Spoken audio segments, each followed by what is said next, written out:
to go next? If you'd like to see Liu Ei's toy. I have a few references.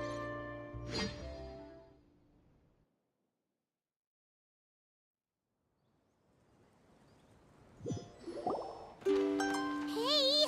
Wake up! Hey! You're finally awake. Paimon was worried sick. No idea. Paimon just woke up and then we were here. Oh, Paimon's head is all dizzy. The scenery here looks different too. Oh, what should we do, Traveler? Please don't tell Paimon someone abducted us and brought us to some strange place that we could never leave. You're right. Better to think of this as the beginning of a new adventure. Thank goodness you're still here. If Paimon woke up alone, she probably would be trembling in a tree hollow.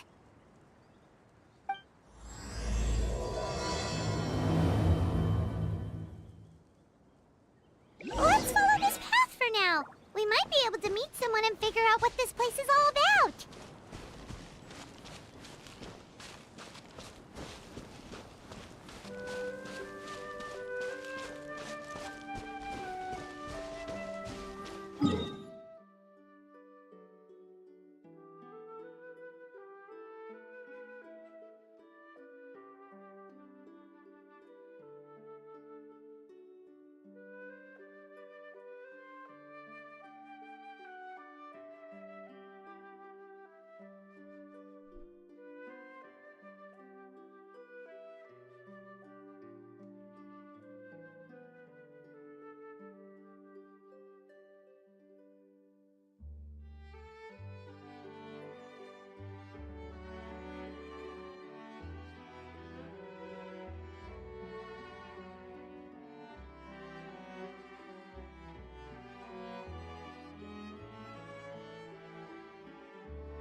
Did those plants by the road look weird to you? It almost looked like they were made of paper. And those two frogs over there? Yeah, they look like pieces of origami. Oh, by the shade of a lotus leaf stream, don't tell me you forgot how to jump! I didn't forget, Firecracker. I'm just not sure if what I remember is correct. Next thing you know, you'll have forgotten how to sing, much less notate a score. You still remember why we call you Stream, don't you? Yeah, because I've got a great singing voice. Although these days, the name seems more ironic than anything. Not just a great voice, one that evokes the gentleness of early morning dewdrops flowing into a spring. So cheer up and make the jump over. If you're still unsure, just use that roll of magic thread. I won't laugh, I promise. Now, don't tell me you've forgotten how to use that as well. I haven't forgotten everything, Firecracker. Your name, for instance. It's kind of hard to forget that you're named after your fiery temper. Now do me a favor and pipe down for a second. I'll be right over.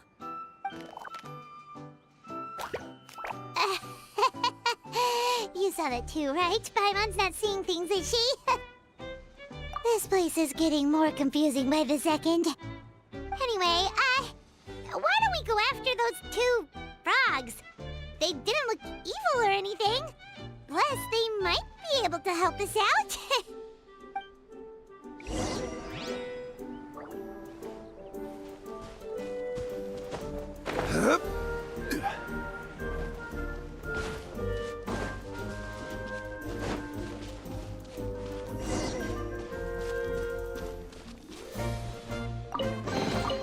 One man's stone is another man's gem.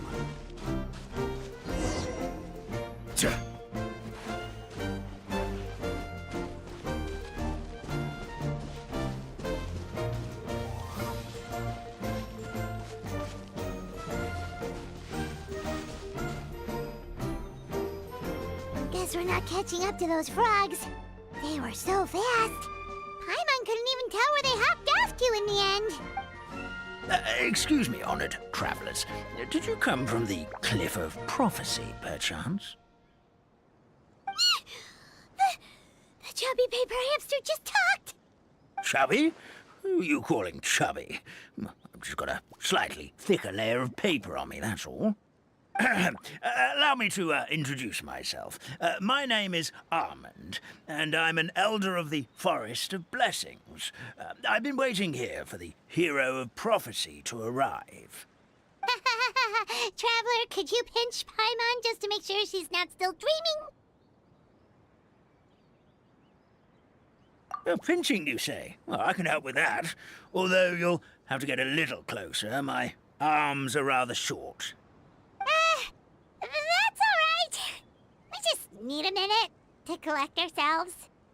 Okay, let's think things through. We know for sure this isn't the world we're familiar with. The talking paper animals and all the paper trees and plants make that pretty clear.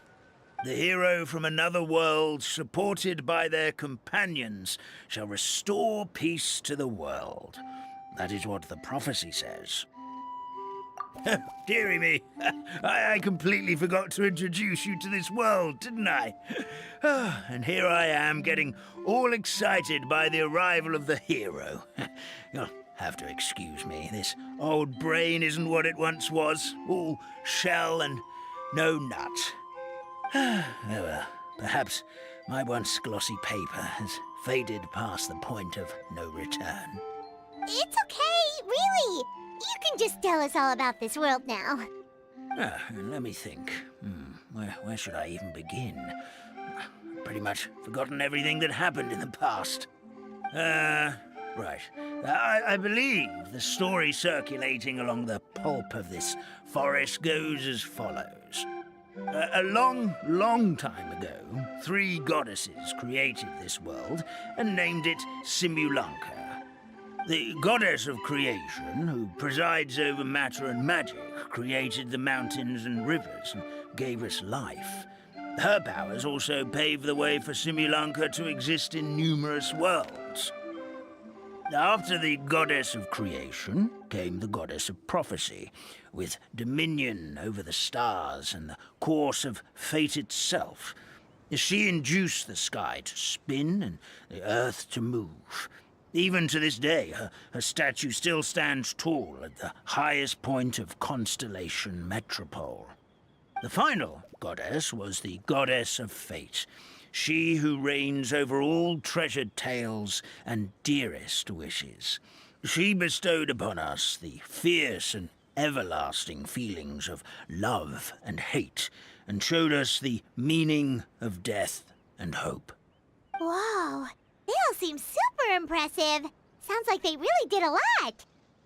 Of course. All new residents of Simulanka come to the forest to thank the goddess of creation for founding this world, and travel to Constellation Metropole to witness the divinations of the goddess of prophecy's numerous oracles. After that, they make their way to the end of the world and tell the goddess of fate about their most cherished dreams.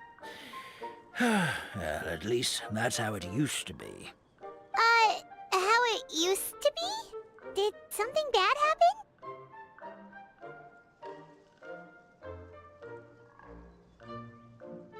Oh, yeah. That has to do with the hero you're waiting for, right? Yes, this old brain of mine may have forgotten many things, but I will never forget the day the evil dragon descended upon our forest. It came down from the skies in an ominous black mist and ravaged our homeland. Its gigantic footprints can still be seen in the kingdom of breezes and bells. We're incredibly fortunate that no one was hurt.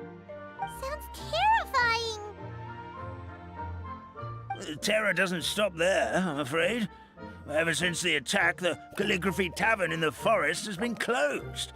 No one knows why, but it's a catastrophe of the highest order for us, forest dwellers. A catastrophe of the highest order? All because a tavern closed? If we were talking about Mondstadt here, Paimon might understand, but is it really all that serious? Good goddess of creation above. We'd take even the greatest flood over the closure of the tavern. Wet paper will dry out with time. Fallen trees can be restored. But the Calligraphy Tavern is the only source of the magic tonic that sustains all creatures in the forest. Magic what? Magic tonic. It was gifted to the forest by the goddess of creation herself. A special potion that helps us maintain our vitality. Well, our bodies will gradually crumple and become brittle until they eventually disintegrate entirely. Our colors will fade and we'll start to lose our memory until we can't even remember our own names. But wait, Grandpa Almond, does that mean you've already... Oh, I'm afraid so. The color has all but completely faded from my paper. To be honest, all I really remember is that I'm supposed to wait here for the hero of prophecy. But I've already forgotten who gave me that order to begin with. Then we've got to act fast! How can we help? Oh, brave pixie. May the goddess of fate reward you and your friend for your kindness. Could it be you're the heroes I've been waiting for all along? Not sure how we know that. Plus, we can't even remember how we got here, so it's not looking too promising. Well, this is turning out to be quite the conundrum for old Almond Brain here. The prophecy never mentioned anything like that. For now, why don't you come with me to the Hut of Blessings? Our forest fairy lives there. Maybe she'll know what to do. Whoa, a forest fairy? Like one that knows magic? Oh, you betcha. She's prophesized to join the hero on their journey. Well, then she sounds like exactly the kind of person we need. Please lead the way, Grandpa Almond.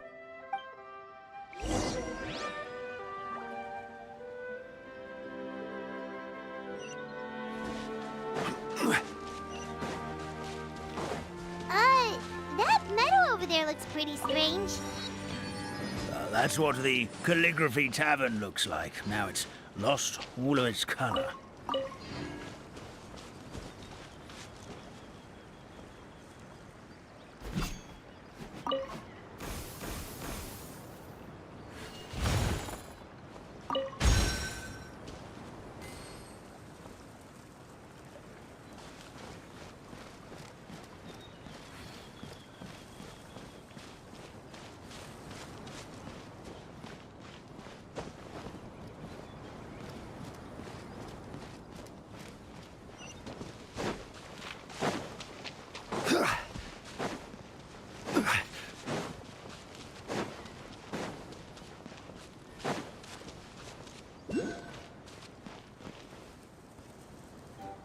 This is the place. If you could just wait a moment, the fairy should be... Traveler! Paimon! Paimon knows that voice! It's really you! I'm so happy to see you!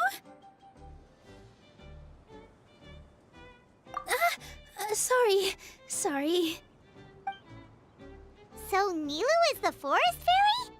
Well, you certainly look the part. Thank you. To be honest, I'm still getting used to it. It's the weirdest thing. I remember I was reading a book at the Grand Bazaar, and then I guess I must have fallen asleep at some point because, well, then I woke up dressed like this. And in my dream, someone spoke to me. They said, "You are the fairy of the Forest of Blessings. Now go, save the forest with your magic." At first, I thought this whole world was just part of the dream, but no matter how hard I tried, I couldn't seem to wake up. I couldn't find anyone I knew from the real world either. Sounds similar to what happened with us. We also have no idea how we got here. Anyway, sorry for my reaction back there. I got a bit too excited when I saw you two.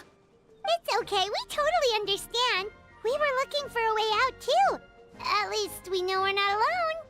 Oh, bless Blessed be the goddess of fate above. You're already friends with the fairy of the forest. Grandpa Almond, thank you so much for bringing my friends here.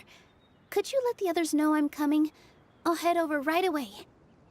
Of course. Leave it to me. Hey-ho, pistachio. Today truly is a blessed day. Wow, Nilu. Looks like you made short work of getting to know the locals. Well, when I arrived here yesterday, Grandpa Almond told me all about the state of this world.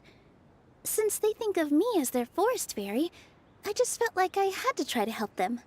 Oh, so you mean like using some kind of forest magic to repair the tavern?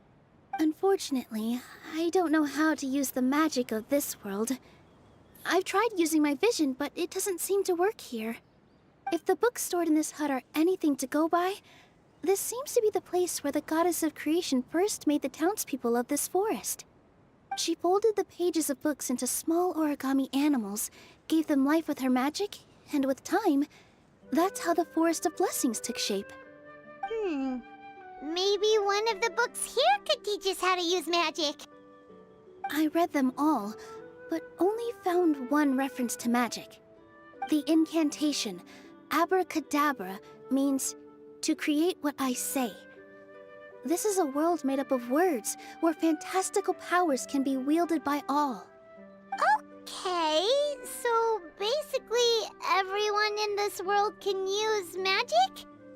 That's nice, but still kind of vague. Yeah, from the other books I read, it seems like this goddess really likes to play fast and loose with the details. So, what should we do now? Didn't you say you were going somewhere, Nilu? Oh, yes. I was going to help some of the other residents of the forest. They've been busy making preparations to reopen the tavern, so I thought I could help out. Got it! Guess we should just focus on what we can do for now. This whole thing is making me pretty nervous, actually. It's like I've been pushed on stage without being taught the choreography.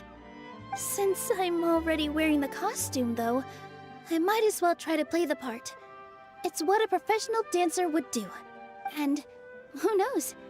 Maybe I'll find my own magic along the way. All I can do is try, right? At least you're optimistic. Thank you. Then let's go.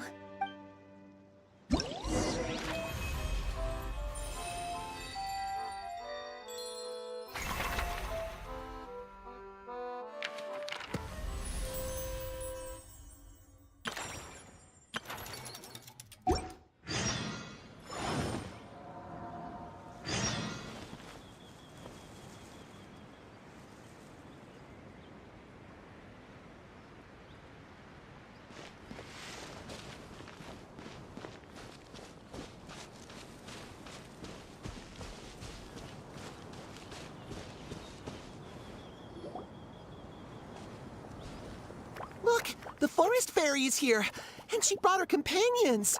Grandpa Almond was right. They do look promising. Hello there, everyone.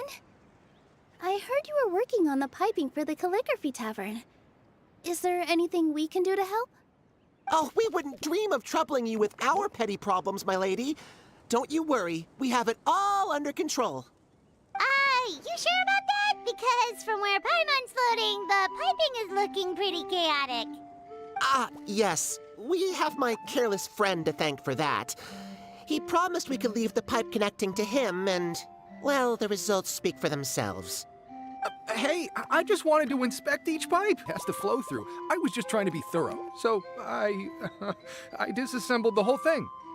Yeah, and now you've forgotten how to put the thing back together. Have you been eating too many nuts again? 'Cause you are what you eat. Please don't fight. I know everyone wants the tavern to reopen as soon as possible so that the forest can return to normal. So, why don't you let us help out? Yeah, we're here anyway, so we might as well be helpful. We just need to reassemble these pipes, right? Well, if you're offering... Basically, the pipes need to be connected properly to allow the magic tonic to flow through. If you put the wrong pipe in the wrong place, the tonic will get stuck halfway. Attention to detail is key. Says the guy who messed up the whole thing in the first place.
Oh, amazing! You did it!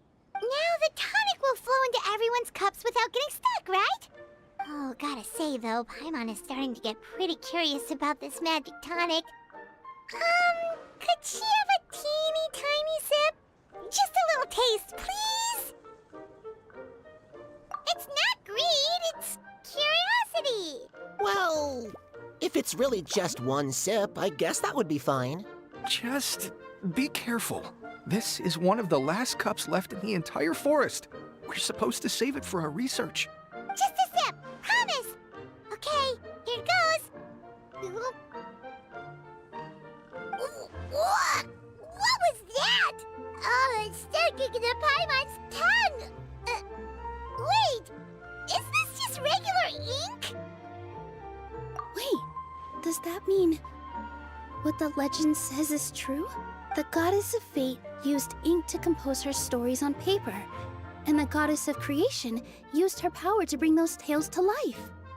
No wonder the tavern is so important to the forest. Maybe the fading disorder occurs when the ink within the body dries up. That would explain why the beings here are forgetting their own stories. Oh. I'm not really sure I can really wrap my head around this conversation, but there's no need to get all worked up on our behalf, my lady. With the pipe installed, I'm sure the tavern will be up and running in no time. What do you mean, can't wrap your head around it? The fairy is recounting the story of how the goddesses gave us life. In fact, I've seen the goddess of creation with my own eyes. Really? Don't be ridiculous. There's no way you're old enough to have met her. We're the same age, and I think I would know considering we went to tell our wishes to the goddess of fate together. So stop talking a load of papier-mâché. Oh, fine. It was my grandfather, all right? He was the one that saw her. He said that one day after he finished work, he saw the goddess of creation grant us life with his own eyes. In her hands, she held the very paper used to form our bodies.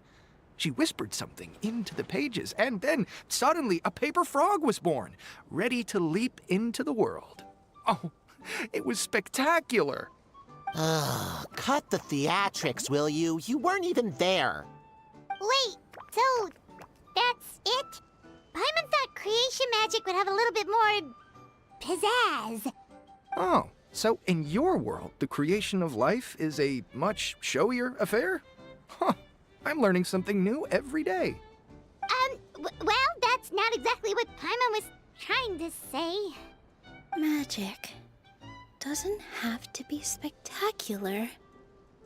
That's enough out of you. All your boasting is confusing our kind fairy. Oh, no, it's all right. I actually think I understand the magic of this world a bit better now. Thank you. The honor was all ours, milady. Traveler, Paimon, we should make our way to the next location. Certainly worth the extra mile.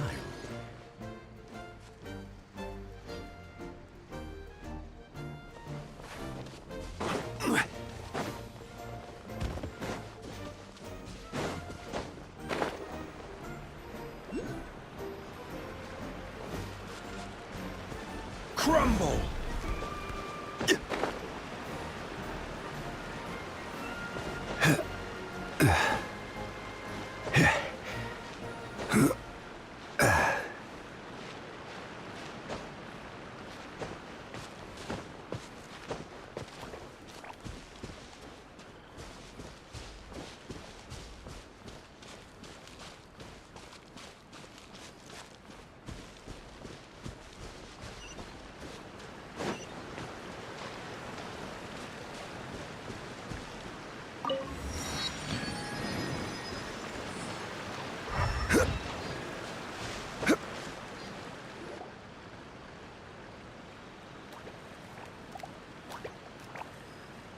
Oh, Stream! Your rhythm is off again! At this rate, it doesn't even matter if the tavern reopens. The band's not even going to get any gigs!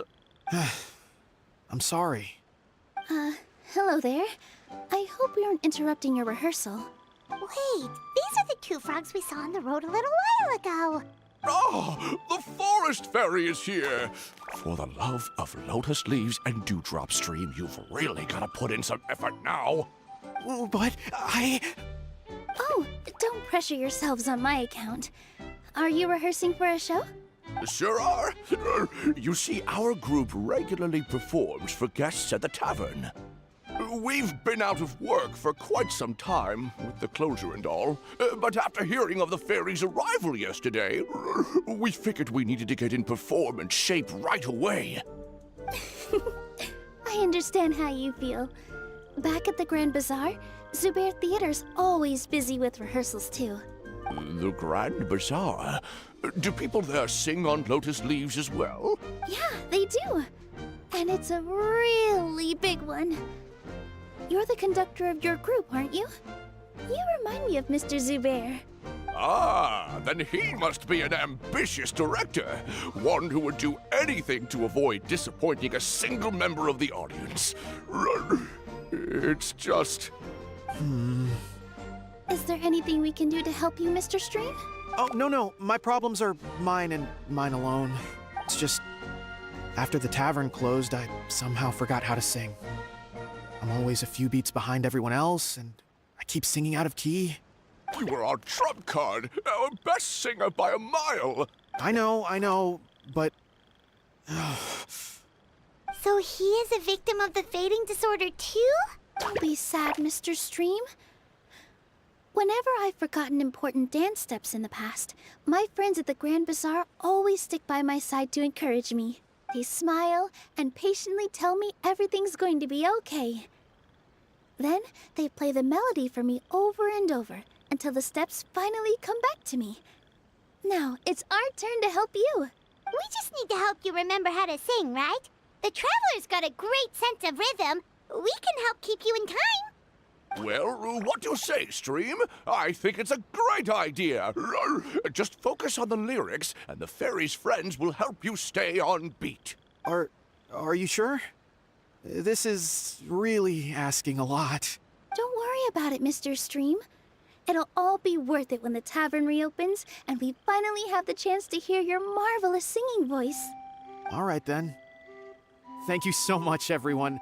I'll give it my best shot.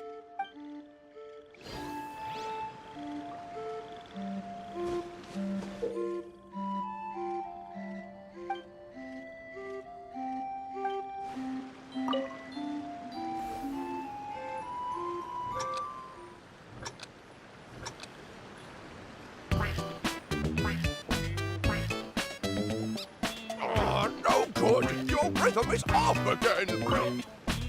Excellent. Perfectly in time.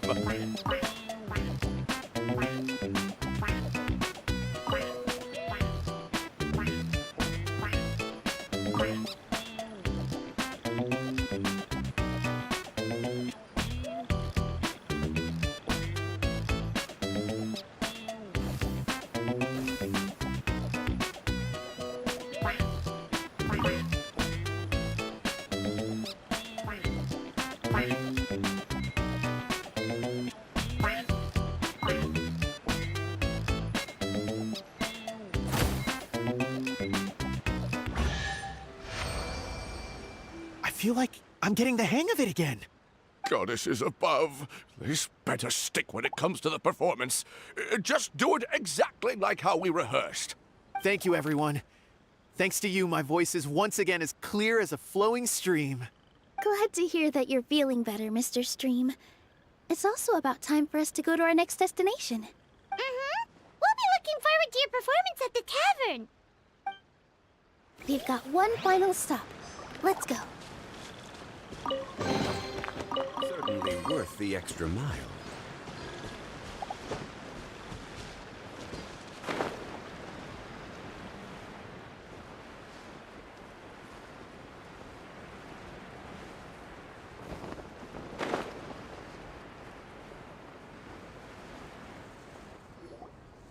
Oh, my dear Citrus.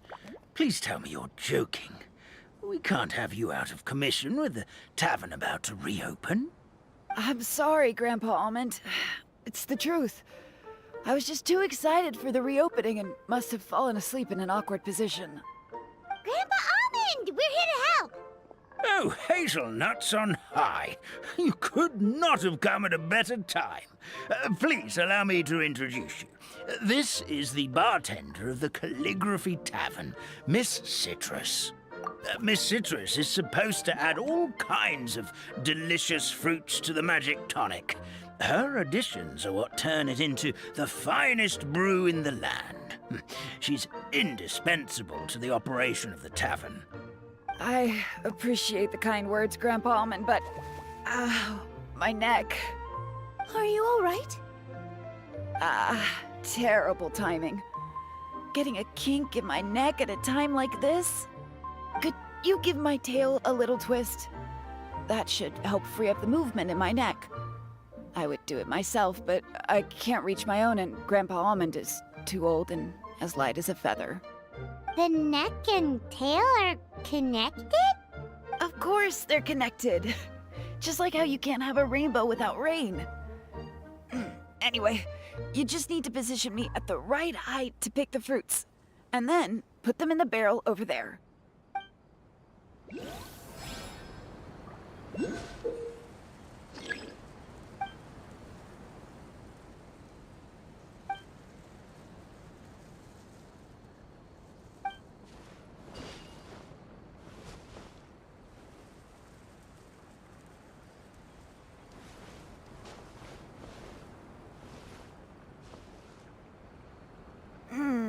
This doesn't seem quite right.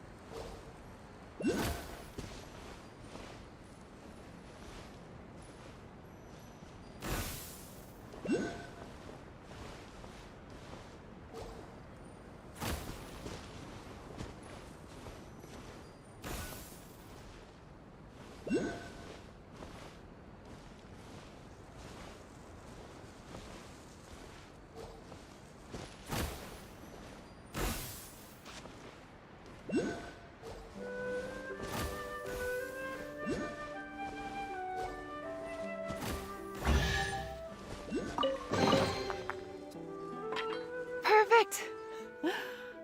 My neck feels much better. So there really is some kind of connection between your neck and tail. Thank you so much, everyone.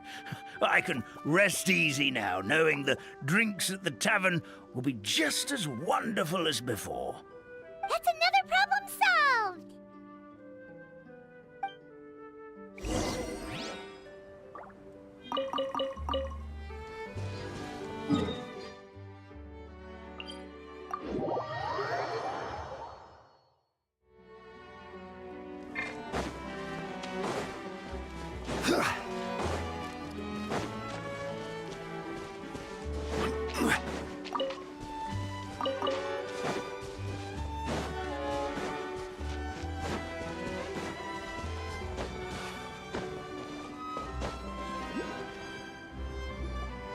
Well, since we've taken care of most of the tasks, all we need to do now is reopen the tavern.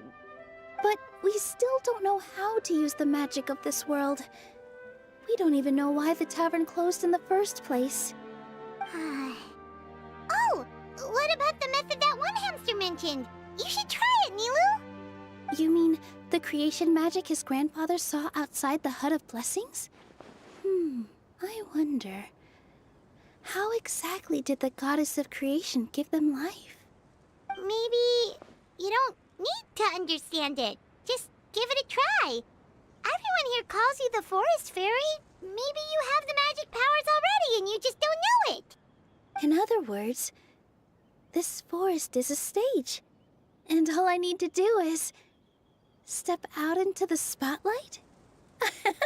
Sounds just like a fairy tale. Well, we are surrounded by talking origami animals and magic potions after all. Almost seems like anything's possible in this place. You're right, Paimon. We won't know anything unless we try. In that case, let's see. This is how you do it, right?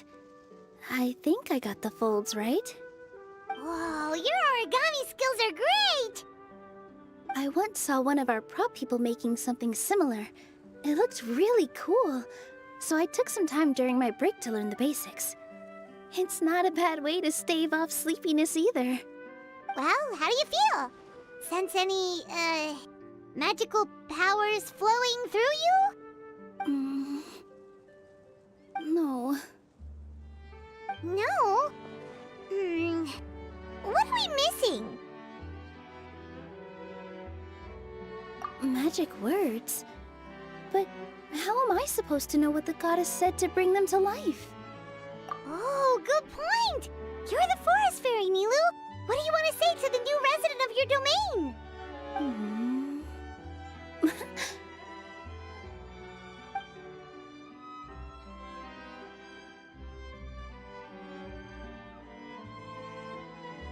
I bestow upon you the blessings of the forest and offer you a home in this land. Your name shall be Harisara. May you bloom in this world as beautifully as the flower I love. My name is Parisara. It worked! It actually worked! Well, peel my shell and call me a nut. I never imagined I'd witness such a miracle at my age. It's just like what the stories said about the goddess of creation. Shell? Miracle? Nice to meet you, Parisara. I'm Nilu, the fairy of this forest. From this day forward, this place is now your home. Hello, Fairy Nilu. I hope you'll grow up happily in this forest. Grow up. Oh, you can leave the little one with old Almond for now. Oh, this sure brings back memories. It's been such a long time since we last held a welcome ceremony. Here, Parisara. Come to Grandpa Almond. Well, now that Nilu has mastered the goddess's magic, we should be able to reopen the tavern, right? Grandpa Almond, could you send a few people to check the underground space beneath the tavern? Oh, of course. May I ask why? The moment I used magic, I sensed something strange down there. I have a feeling it's connected to why the tavern had to close down. Of course, we'll look into it right away. Make sure you listen to Grandpa Almond, Parisara. Don't go running off on your own. Parisara. Listen. Running! Hey, come back here, you! Wait! Yep, that's Nilu's creation, all right. She's got so much energy. Anyway, how did you manage it, Nilu? Well, all I did was say my wishes for her out loud.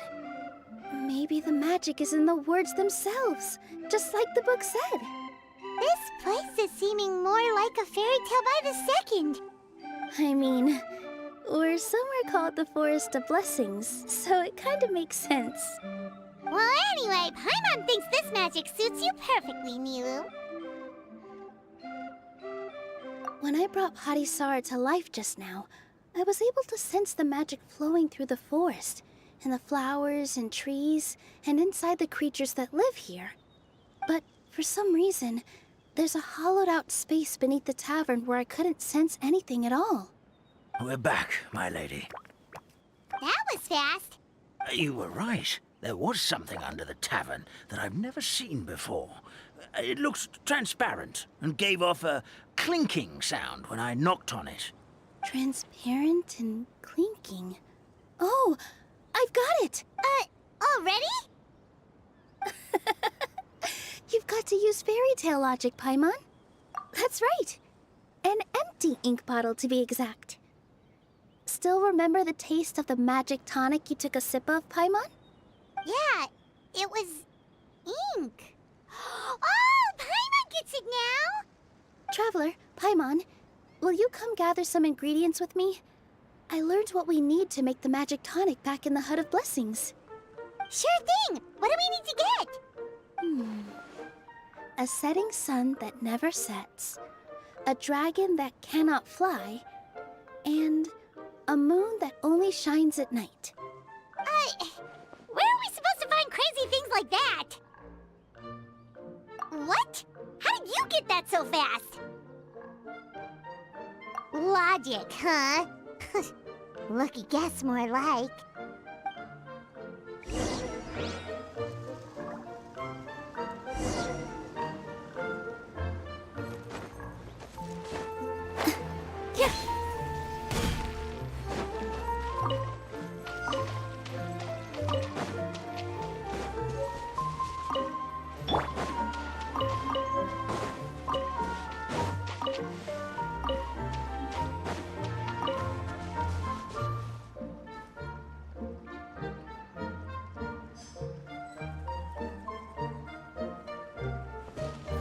Gather!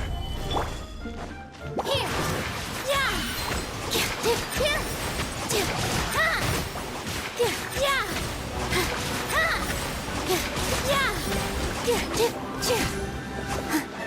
That should be everything, right? What should we do now? Let's go back to the Hut of Blessings.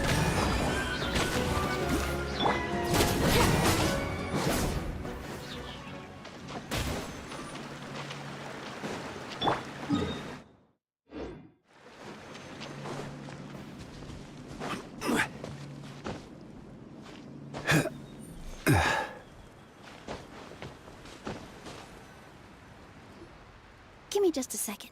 I'm gonna go fetch an ink bottle from the other room. Paimon doesn't get it. All the ingredients are super tasty, but somehow the final product turns into ink. Well, anyway, Paimon's not going anywhere near this stuff this time. Not even if you bribed her. Sorry to keep you waiting. Let's see. According to the book, first you do this, then this, and then... It's done! Wow, magic sure makes everything super convenient.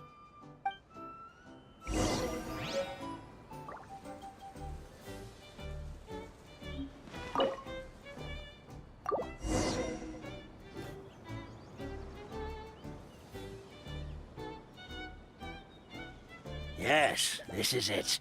This is exactly the magic tonic we need. Grandpa Almond, could you take the concoction to the room underneath the tavern and place it next to the transparent bottle you found? I'll handle the rest. Of course. As you command, so it shall be done. I still get nervous at times like this. It's just like when you step on stage and you can tell that every single person's gaze is fixed right on you. Thanks, you two. I can't tell you how great it is to have you by my side. Almost makes me feel like I've been blessed by the goddess of fate, too. Let's go. We shouldn't keep everyone waiting.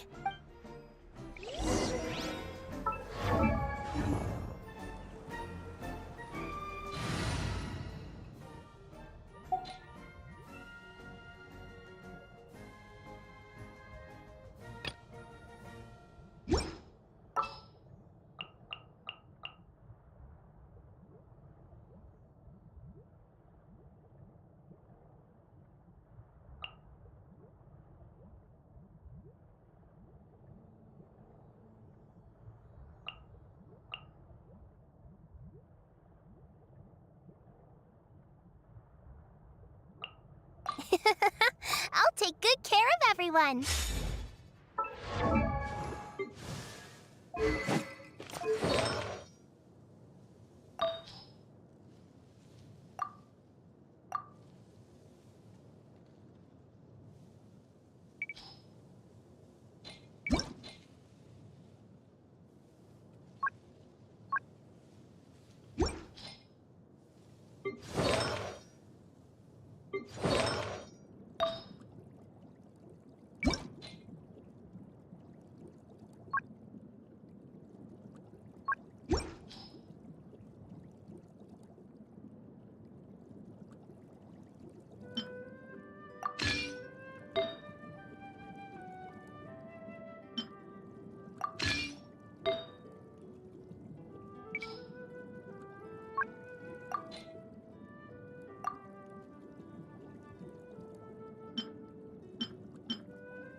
Forest, please heed my words and accept my blessings. May your spring of wondrous magic never run dry. And may all who call you their home lead happy, fulfilling lives.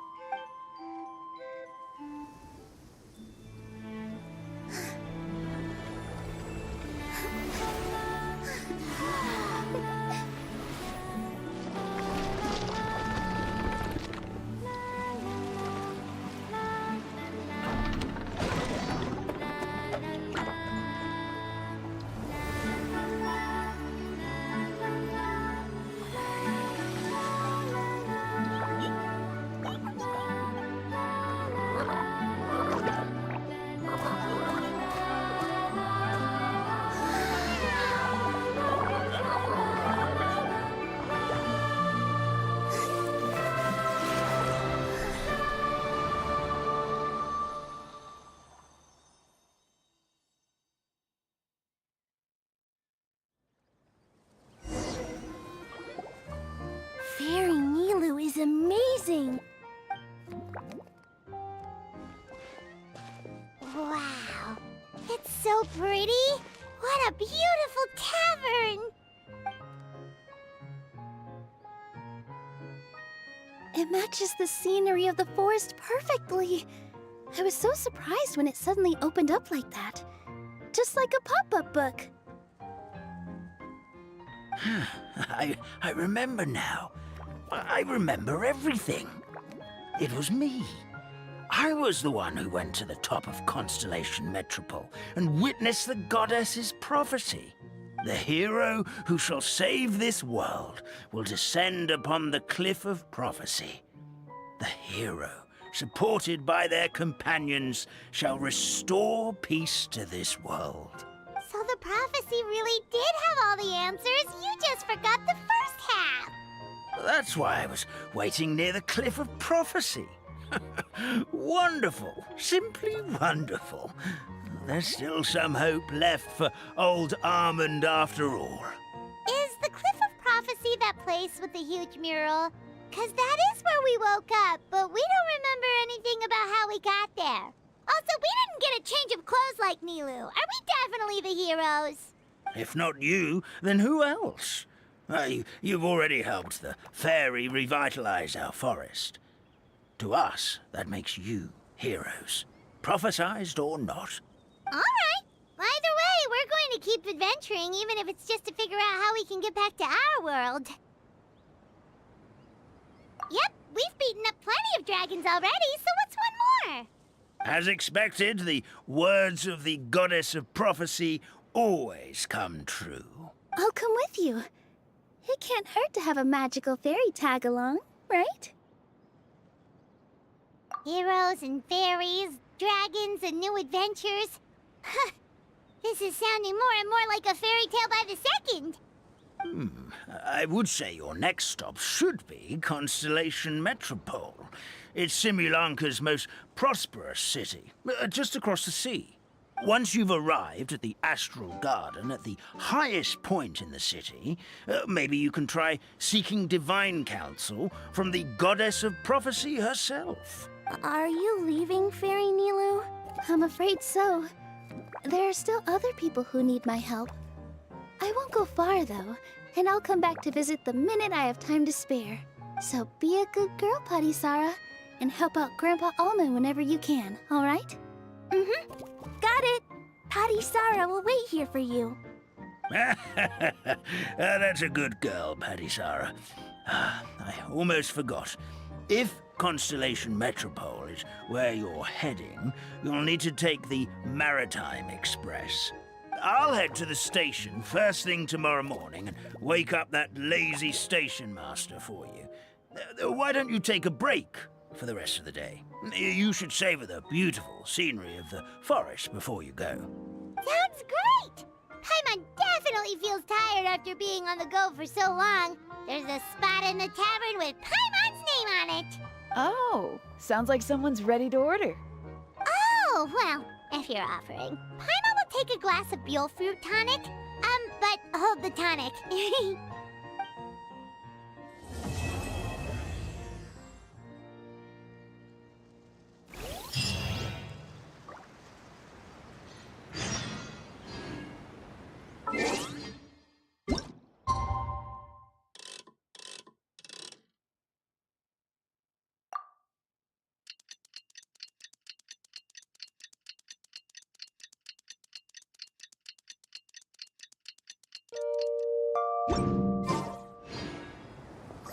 Morning.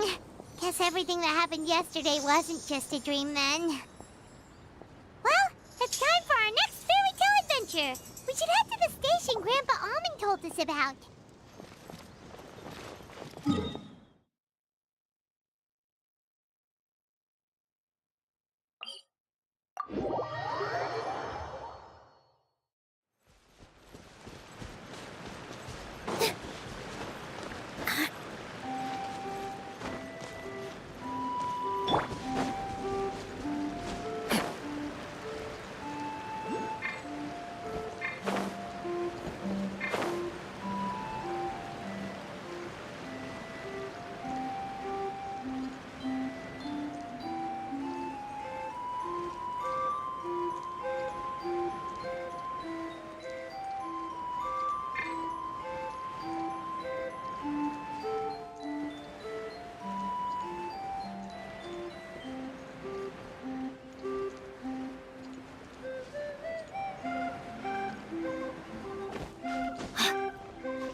Get up, said Jewel. Time to get to work, you lazy bones. I can't remember how to call the train. Just let me sleep a little longer, then I'm sure I'll remember. Don't try to pull one over on me, young man. Your fading disorder has been cured. I saw you chugging cup after cup of magic tonic in the tavern last night. You must be mistaken, Grandpa Almond. That guy definitely wasn't me. Oh, you remember my name now, do you? Then it seems like you're all better. You had no idea who I was when you were fading. Now, enough of your nonsense. Get up. The fairy and her friends are going to be here any second. All right, I'm up. The Maritime Express should be here soon. That's more like it. Lie there any longer and you'll start gathering dust. Is everything okay? The hero, her pixie companion, and the forest fairy. I didn't know you were already here. Oh, merciful macadamias. I'm sorry you had to see that. Oh, it's all right. Paimon knows the feeling. Who doesn't want to sleep in first thing in the morning? Does the Maritime Express run out of Constellation Metropole? Yes, each train needs a conductor to operate, and the conductors are always from the capital. The more difficult maneuvers are a little too complicated when you're made of paper. Oh, so you mean the people of Constellation Metropole aren't origami animals like you? Well, the city welcomes visitors from all over the world, so you're bound to run into some forest dwellers there.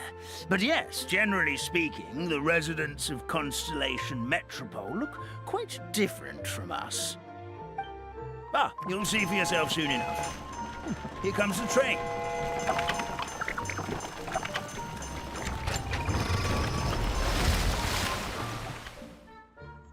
Pleasure to meet you, everyone. My name is Will, and I'll be the conductor for your journey today. I'm assuming you're the ones who called the train? Whoa, it's a little toy man! Yes, we called the train. The hero and the forest fairy need a ride to Constellation Metropole. The hero and the forest fairy, the ones from the prophecy. Oh, why didn't you say so earlier? We could have prepared a far more luxurious train. I'll just go back and get a better one. That's okay, Mr. Wheel. We're trying to get to the city as fast as possible. We just need you to get us across the sea. In your capable hands, I'm sure we'll get there in no time. Of course, my lady. It would be an honor. Well then, all aboard, sit anywhere you like. We'll get a stunning view of Simulanka no matter where you're seated.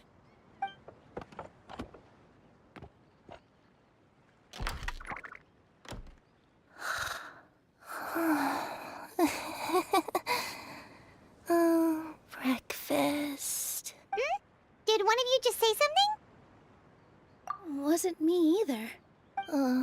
Breakfast. Oh, come back. Sounds like the voice is coming from inside the train.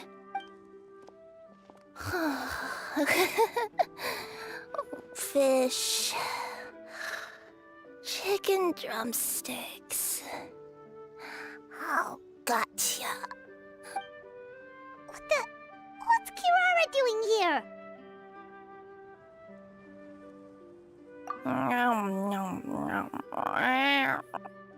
Is she a friend of yours? Oh, let Paimon introduce you. This is Kirara. She's... Oh, wait. Actually, maybe we should wake her up first. So noisy. Is it morning already? Oh, morning. Huh?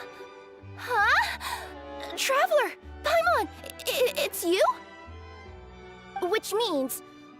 Oh, thank goodness. It was all a dream after all. Oh, gotta hand it to my imagination. It all felt super real. There were these toy people, but they were alive and they could talk. Madam, sleeping overnight in the train car is prohibited.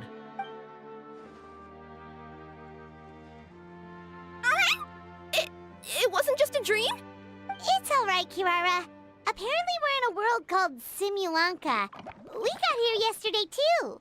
Simulanka? So, that's what it's called. I spent all day yesterday wandering around this one city. The toy people called it Constellation Metropole. I was trying to find a way to get back home. I was seriously starting to think I'd gotten on the bad side of some great yokai and gotten swallowed whole. Ah, I take it you're Inazuman then, Miss Kirara? She sure is. But, Kirara here is kinda special. Let Paimon introduce you for real this time. Kirara is a Nekomata from Inazuma. She works as a courier for Komanie Express. Nice to meet you. I'm Nilu, a member of Zubair Theater. You can usually find us performing in Sumeru City's Grand Bazaar. Right now, though, I suppose I should introduce myself as the Fairy of the Forest of Blessings. Oh, you're Nilu! I've heard a lot about you from my deliveries in Sumeru. I even saw one of your performances back in the day. You're an amazing dancer. But, did you say you were a forest fairy? Oh, yeah, that's her new identity here in Simulanka. Oh, speaking of new identities, looks like you got a new outfit yourself, Kirara! Yeah, I know! It confused the heck out of me yesterday. I just woke up in a set of brand new clothes I'd never seen before. That must mean you have a big part to play here, too!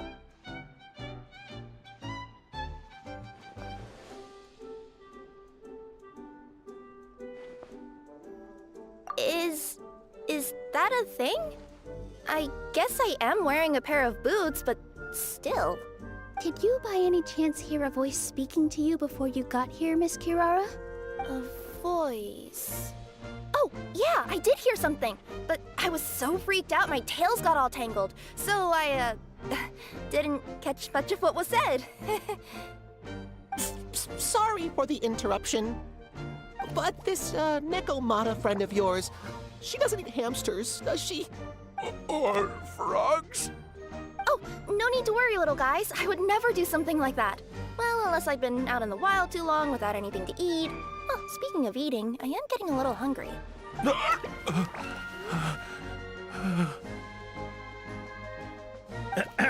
Where are your manners, everyone? This young lady is a trusted friend of our esteemed hero.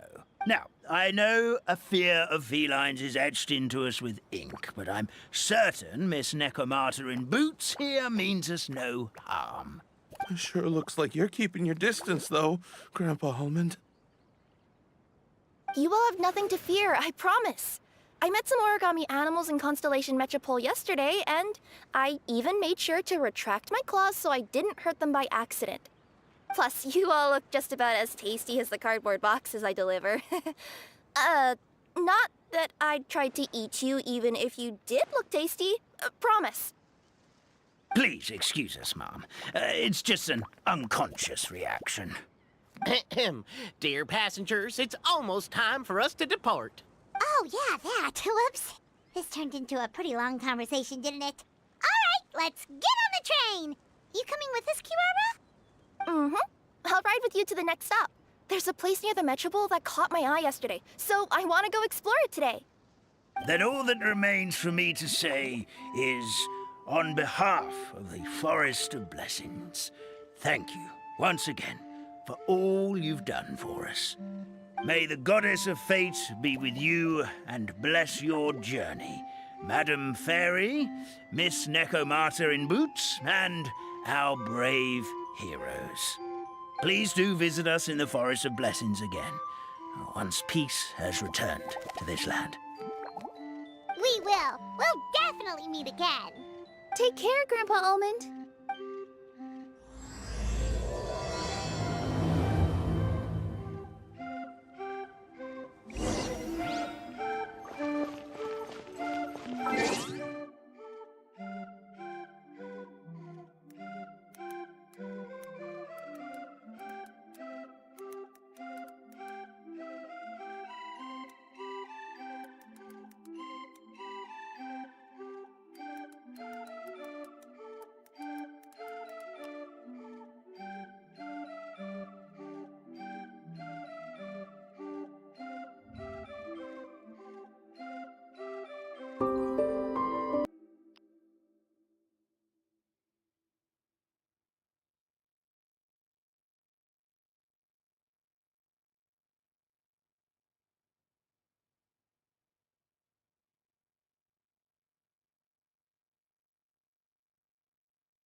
a safe trip! Wow, a train ride over the sea? What an incredible view! Please keep your head and arms inside the train at all times. We don't want anyone falling into the sea.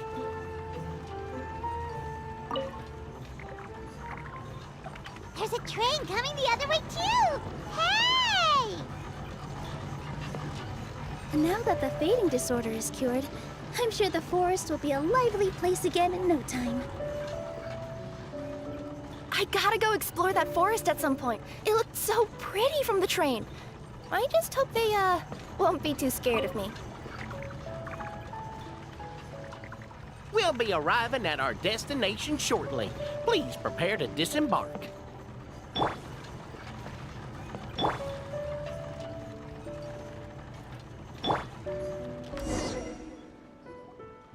Here we are. Constellation Metropole is right over there. It's a short walk from here to the Gear Sky Ladder, which will take you right to Metropole Square. And thank you again for choosing Maritime Express. Great!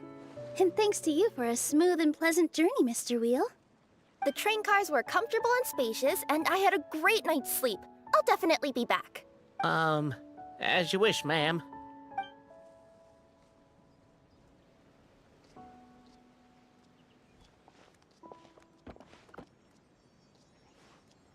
Where should we go next? Is that place you wanted to check out nearby? Mm-hmm. I took a walk around yesterday, and it felt like there was something weird about it. So, I think I'll indulge my curiosity and go investigate. Want us to come with you?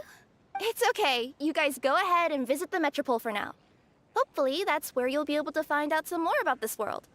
I pretty much explored the whole place from the rooftops yesterday, but for some reason, this is the place that caught my attention. You know what I mean, right? Like, when you get a stone stuck in your claw or something, it keeps nagging at you to dig it out, but you can't focus on anything else until you do. Don't worry, if you run into any trouble, I'll be there faster than you can say gold-level courier of the Comania Express. Okay, fair enough. We'll head to the Metropole then. Guess this is where we say bye for now. Mm-hmm. Don't worry about me. Let's not forget, I'm a yokai.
Help me! This... Help me! Help! Oh, Goddess of prophecy above, would you kind souls please help us? What happened here? Why are you all suspended in midair? I mean, being stuck in midair still beats falling to the ground and being smashed into a pile of blocks, but... I told him to be careful, but No, never mind. Now's not the time for that. My good friends, could I trouble you to turn the clockwork key over there? I'll explain everything in a bit.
Thank you. Oh, thank you. What happened there? It almost seemed like we turned back time. I take it this is your first time witnessing the power of the Goddess of Prophecy, then? If so, I can see why you might think that. Basically, this is a gift bestowed upon Constellation Metropole by the Goddess of Prophecy, who rules over the natural course of all things. It helps those who have deviated from their proper path to get back on track. Proper path?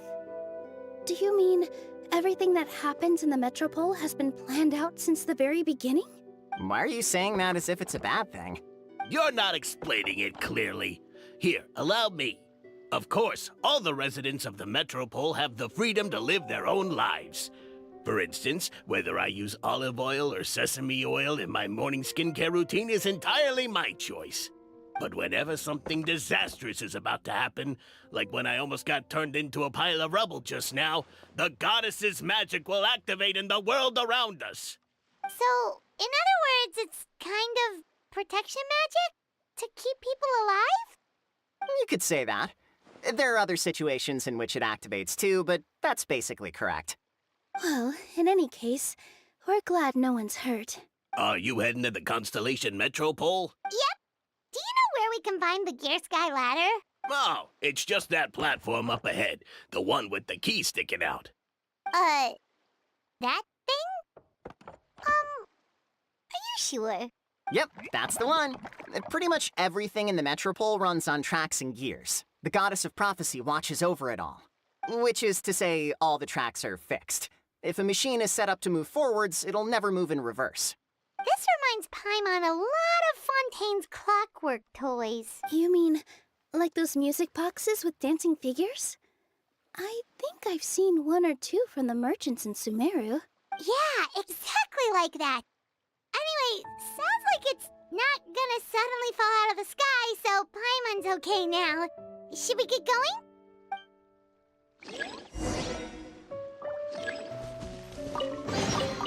Let me help you pack this up.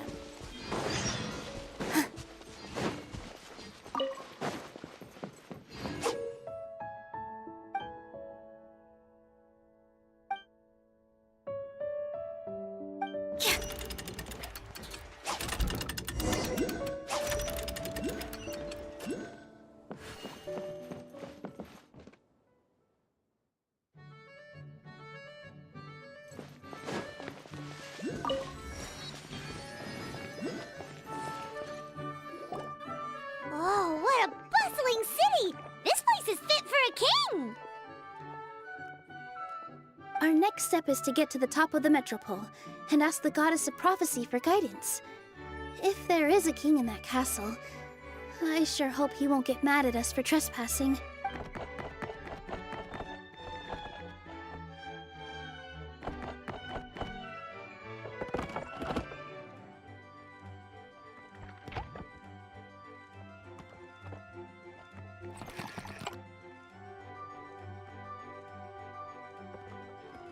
Make way for the king!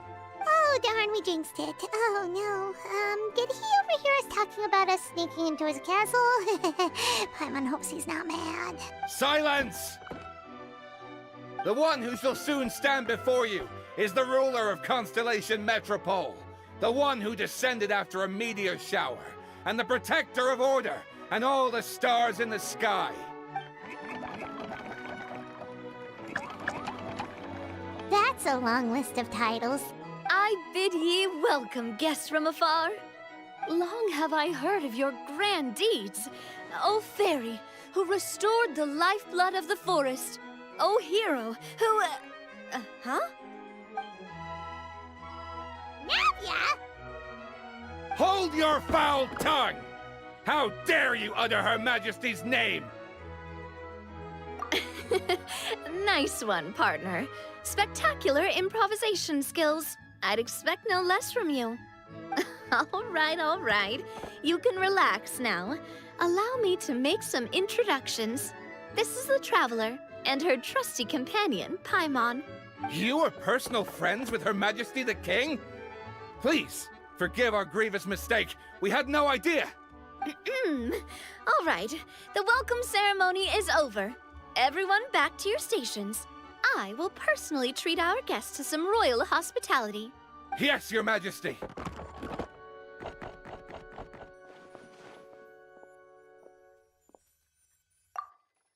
Oh, come on, I've already sent them off.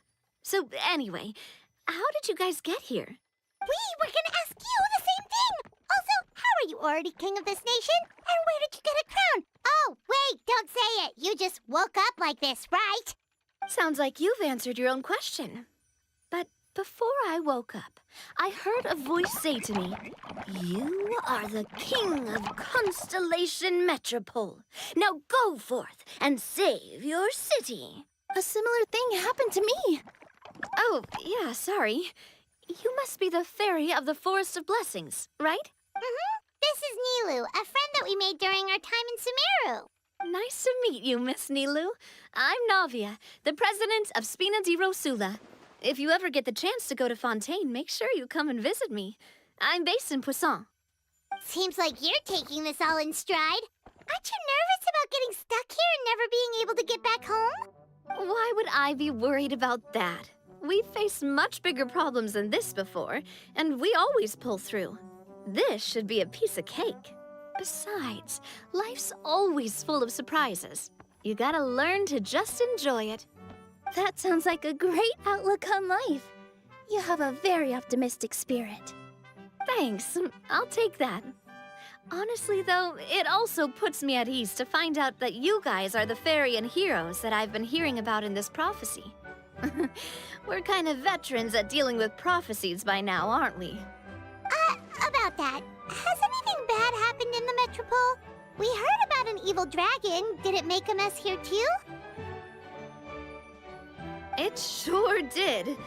Apparently, for whatever reason, he went for the stars above the city recently. Literally just flew up and started snatching them out of the sky. Luckily, the guards responded quickly and stopped the dragon from taking them back to his lair. Unfortunately, though, he dropped them before he flew off. Now they're scattered all around the Metropole. I've been out trying to retrieve them, but I only managed to get one of them before you showed up. Oh, I didn't ask yet. What brings you to the Metropole anyway? Oh, Paimon can explain.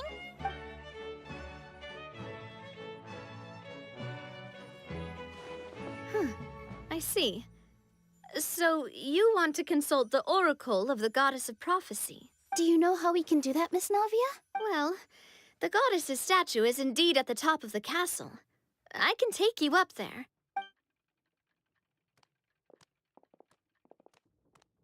However, I've heard from the citizens here that the goddess hasn't given out any new revelations in a very long time.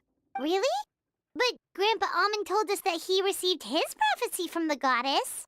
Oh, that's probably because the prophecy about the hero of Simulanka has been around for a very long time.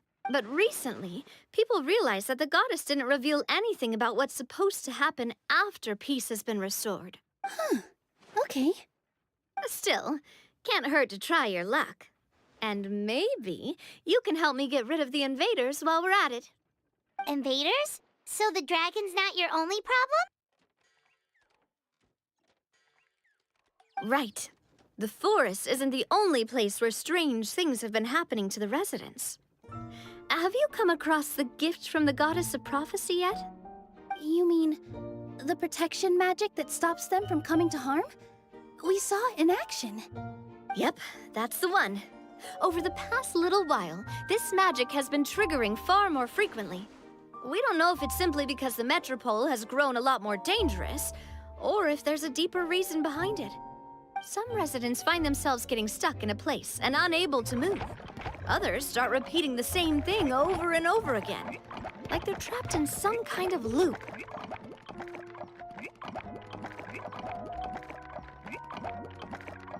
If we were to use clockwork toys as an analogy, could it be that the tracks have eroded or the gears have slid out of place?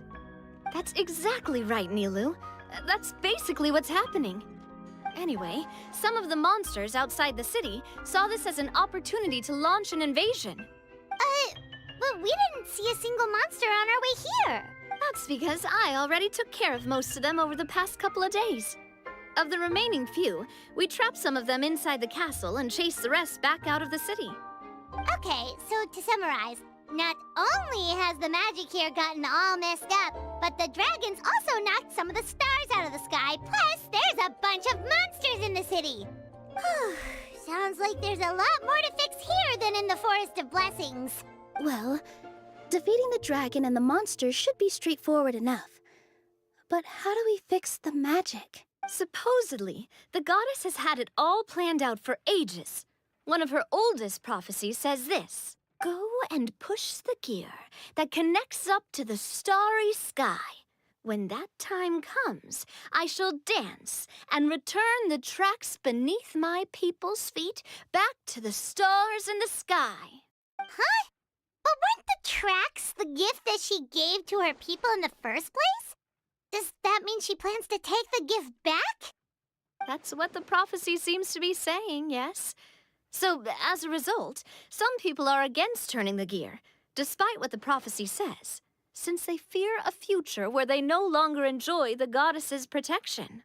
But letting this drag on isn't the answer either, is it? No, and I think they know that. But they're just too afraid to take that final, terrifying step. They're still hoping there might be an alternative solution. Now, we could ignore their objections and go turn the gear ourselves. But... Exactly. You know me well. And that's why you're my partner. I want to get as many people on my side as possible. At the end of the day, this is their city, and they should have the right to decide its future. Ooh, spoken like a true wise king, Navia. I am the boss of Spina di Rosula, after all. This may be my first time as a king, but there are a few similarities between the two roles. Traveler, Paimon, Miss Nilu, would you be willing to lend me your support? With your help, I'm confident we'll be able to find the most frictionless way to resolve the problems plaguing this city. Ah, thanks, partner. Seriously, like we'd ever say no. We're your friends. No need to ask us so formally in the future. I'm happy to help too. This is a beautiful city, and just like the Forest of Blessings, I would love to see it return to normal as soon as possible. Ah, great. As the King of Constellation Metropole, I extend to you my gratitude. All right, everyone, follow me. I'll show you the way to the goddess statue at the top of the Metropole. And stay close. You don't want to get lost in my castle. It's huge.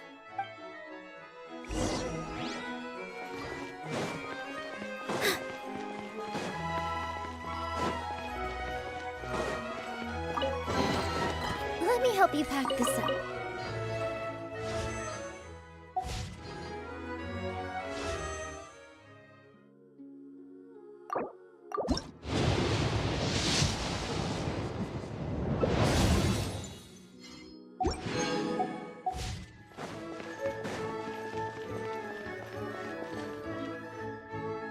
Huh? What's this? Wait. This looks like the star I found earlier. I told the guards to place it near the goddess statue. Maybe they ran into some trouble up there. Guess we'd better hurry.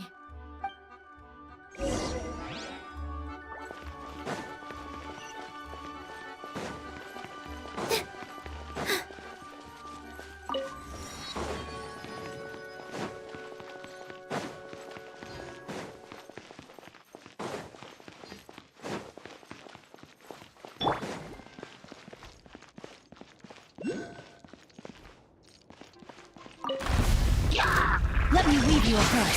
Huh? Rain outlined.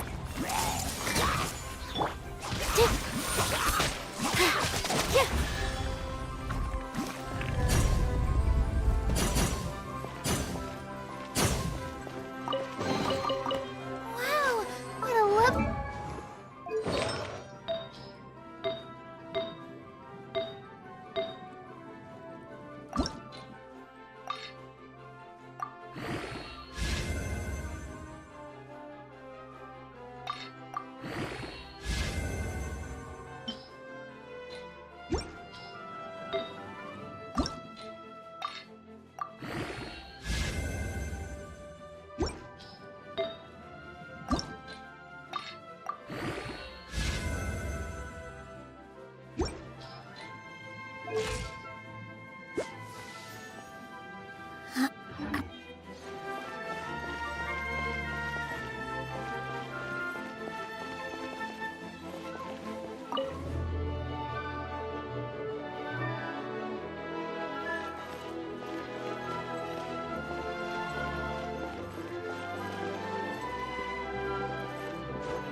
Witness the power of Gua. Know my sword. Rain. Positions. Here. Here. Here. Ha. Here. Yeah.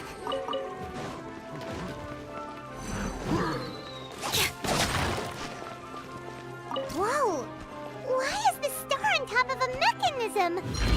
Uh-oh! More monsters incoming!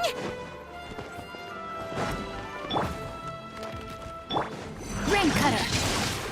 Know my sword. I see everything! Don't be scared! Hey! Dance with the waves! With all my strength. Stay put!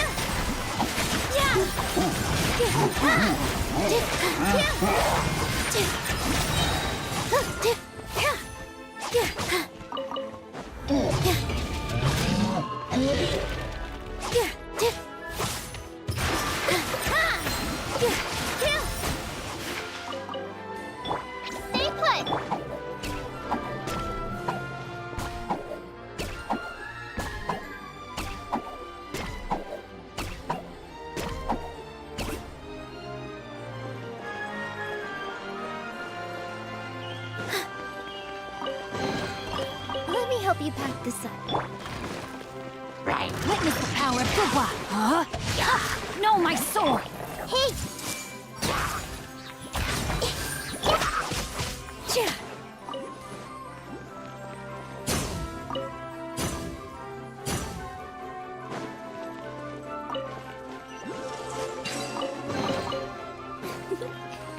For you. Time to act. Body and mind.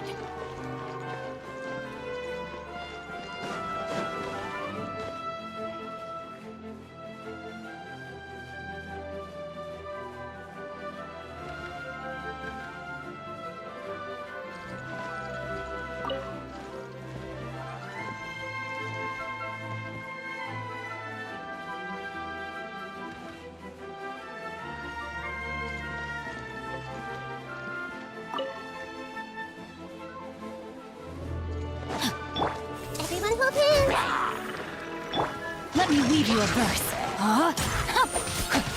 Positions! Yeah!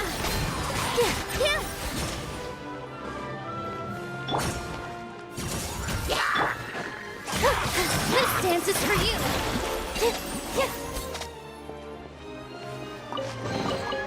Let me help you pack this up.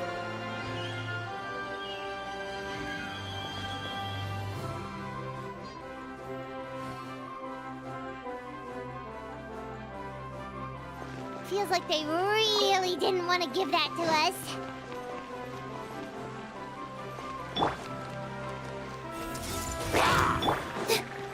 Here!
I see everything.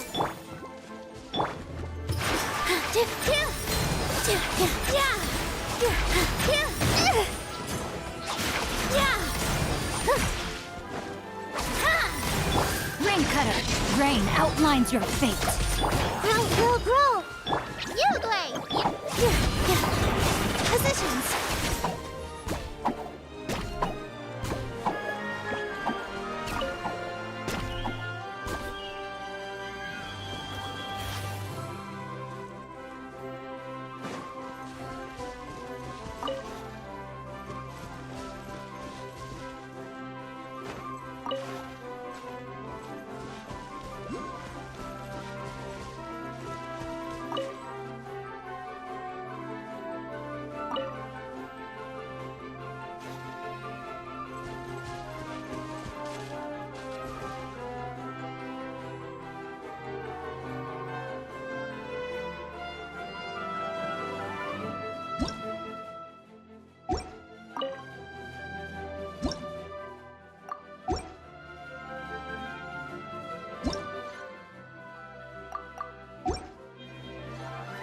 Another one in the bag. That sure was rough.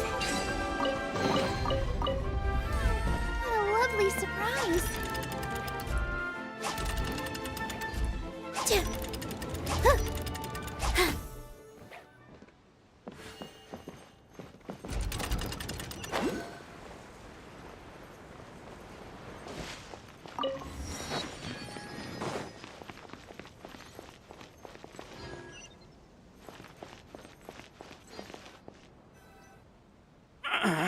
Drat! I can't move! What happened? Your Majesty! This conservative radical, he attacked us! He threw the star from the Astral Garden and even stole the magic thread linking the Oracle Pillars. But just as we were about to arrest him, the goddess's magic activated, and now we can't move. No! Nobody touched the celestial gear! What's an oracle pillar? You need to use it to pray to the goddess. I'll explain later. First, let's help these guys.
It's okay. Let him go. But, Your Majesty! Even if we catch up to him now, we won't be able to change his mind, much less quell the fear that many others like him are feeling. All it would do is turn him further against us.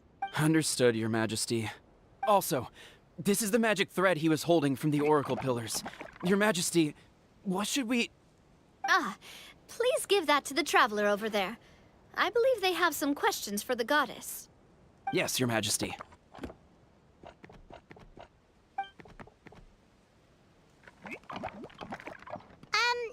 So, what do we do with this exactly?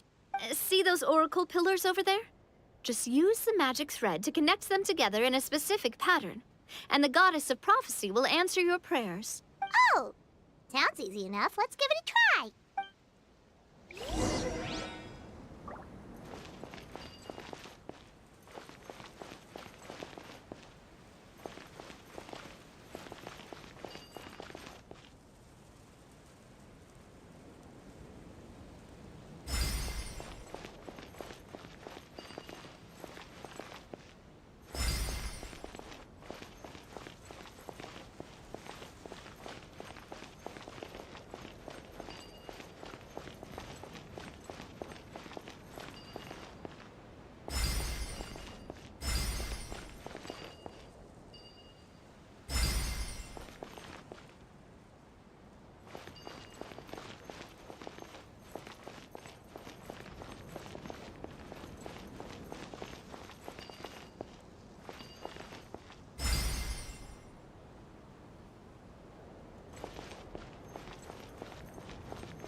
To which course of fate do you seek answers, my child of Simulanka?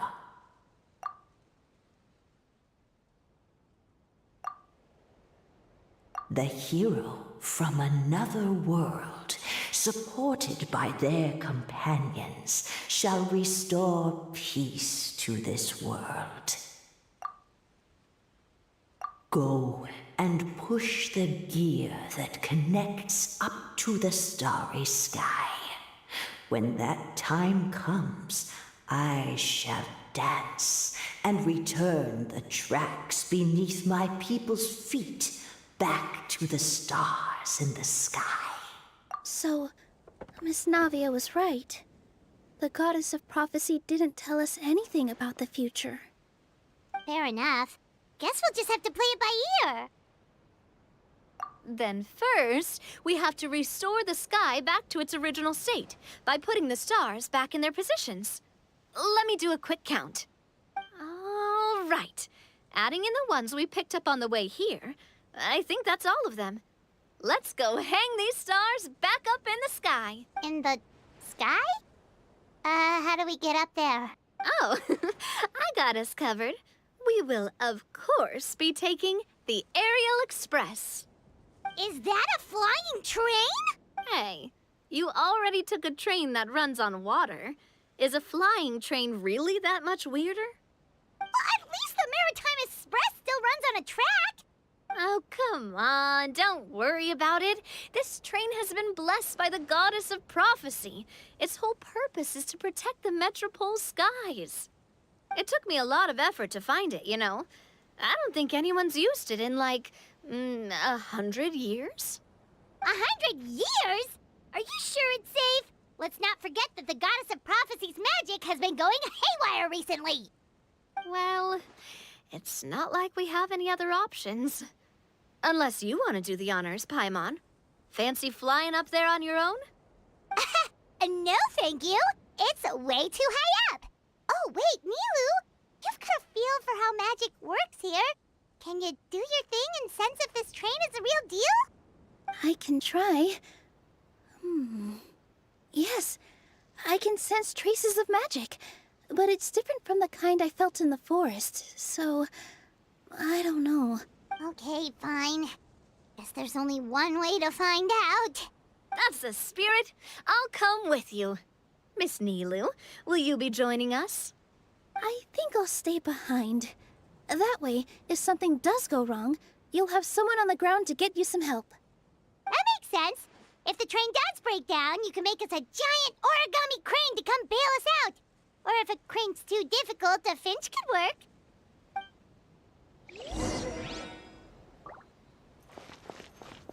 Best of luck! A finch, huh? I think I know how to fold one of those.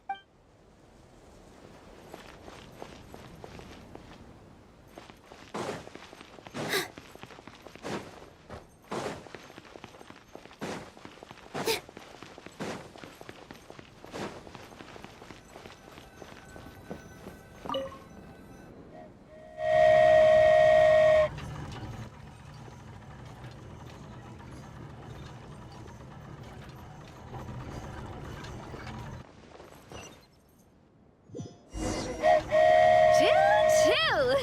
Aerial Express moving out. Whoa, it really is flying! What an amazing feeling. I've never been on a flying train before. Neither have we.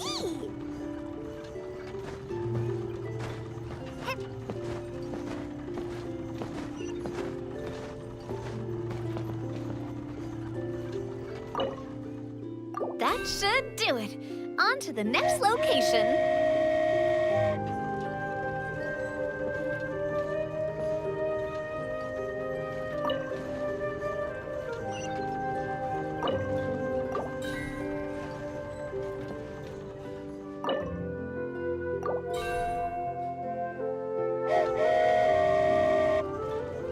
We are so high up. Don't look down. Don't look down. Oh, hang in there, Paimon. The hard part's nearly over. After that, it's downhill all the way. Don't say downhill all the way! That is the last thing Paimon wants to hear!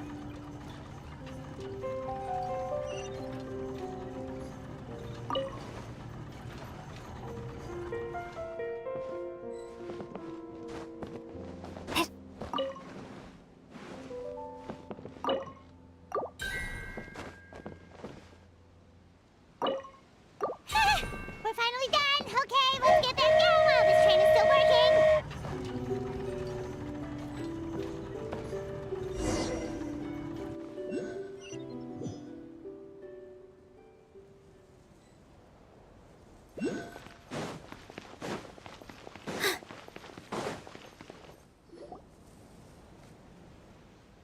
Great job! It looked like it all went smoothly. Yeah, and it was an absolute blast, too. You gotta ride with us next time, Miss Nilu. Huh? I'm okay. Thanks for... Halt! What do you think you're doing? Get out of my way! What's going on? Your Majesty, there! Let us through! Stay back! It's okay. Let them through.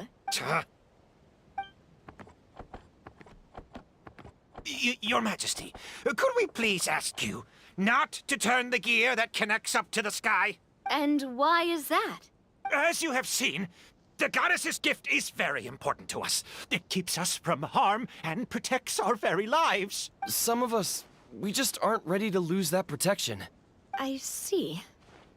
I understand. Huh? Your Majesty, do you mean... I won't turn that gear. Not until you're ready. What?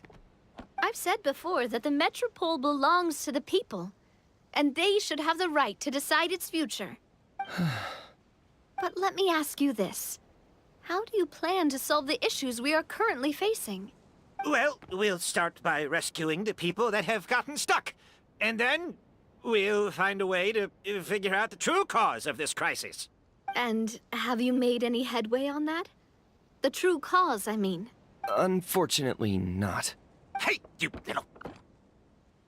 I'm sorry, my friend, but it's the truth. You have friends and family that have been affected, don't you? That have gotten stuck? Duh.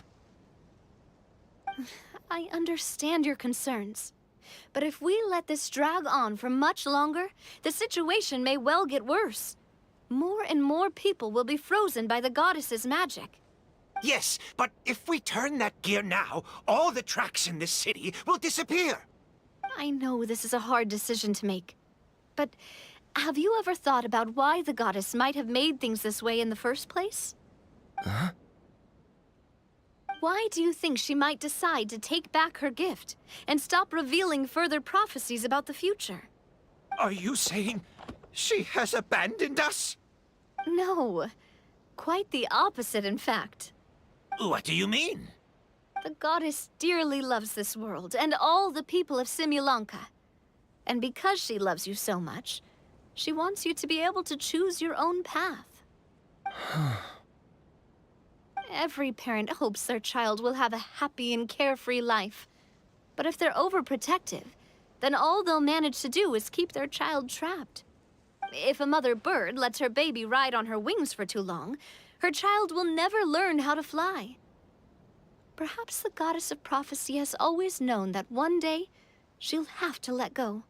Children can only become independent if they're allowed to form their own opinions, make their own decisions, and deal with the consequences on their own. Only then will they be able to continue their journey alone, even after their parents are gone. But we've relied on the goddess's protection for so long. We don't know what it's like to go it alone. We don't know if we have what it takes. Are you kidding me? I think you've proven yourselves more than capable of that. What do you mean? You made a call in a time of crisis, and you've come all this way to talk to me. Even the guards couldn't stop you. That must have taken a lot of courage. But we only did it because we were scared. Why you set out on the journey doesn't matter. What matters is that you've proven you can choose your own path. My friend, I fear our king is right. It is time for us to face our fears. What? But we... We can't go on living like this. Living in fear. Look at what it's driven you to do. You threw away a star personally created by the goddess of prophecy herself. You once revered her more than any of us. And I think the king is right. She hasn't abandoned us. So, why don't we put our trust in her one more time? I don't care anymore. Do what you want. Aw, he laughed. I'm sorry about my friend. That's just how he is. Always had a terrible temper. Please accept my apology for his impudent behavior. Is it just me, or has he accepted the goddess's prophecy? I think so. Not that you'll ever hear him admit it out loud. Your Majesty, please turn the gear that connects up to the sky. So, you've made up your mind? About giving up the goddess's gift? Yes, I've made up my mind. But maybe losing the gift isn't what this is about anymore. Because we've gained something too. You have given us courage. Well said. I am proud of your decision. Now, gather around, everyone, and join me as we make the night sky of this wonderful city turn once more.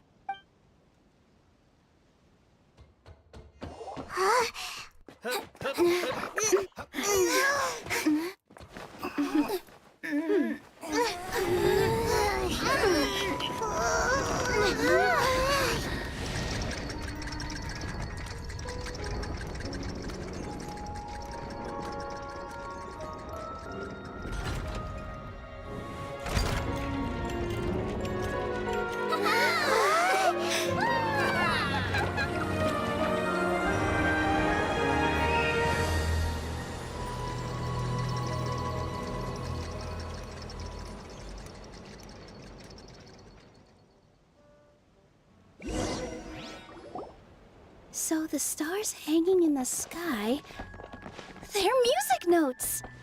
This entire metropole is a huge music box! How do you feel? A little scared and uncertain.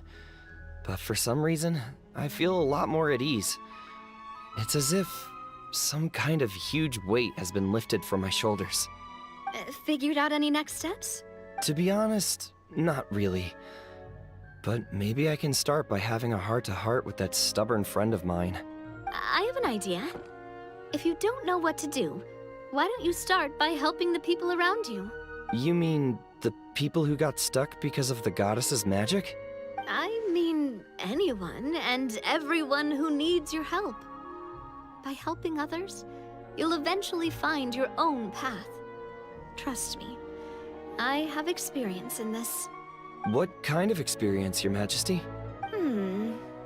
Yes. We'll need a formal organization with a catchy name before we go out and start helping people. Why don't we call it the Spina di Rosula? Spina di Rosula? Ooh, or even the Spina di Rosula di Simulanka. Yeah, that's catchy. Wow, big expansion for the Spina. Moving into other worlds now. Spina di Rosula. I like it. It's a great name. Let's do as Your Majesty suggests. Well then, how about I appoint you as the head of the Spina in Simulanka? While I'm off fighting the dragon with the other heroes, it'll be your responsibility to work with the guards and take good care of the people in the metropole. What? You're planning on fighting the dragon? But no, Your Majesty, you must reconsider. He's right. Your Majesty, you can't. How are you two on the same side all of a sudden? Perhaps Your Majesty is unaware of this. The great dragon suddenly broke out from the Titanium mines one day and tore the end of the world to pieces.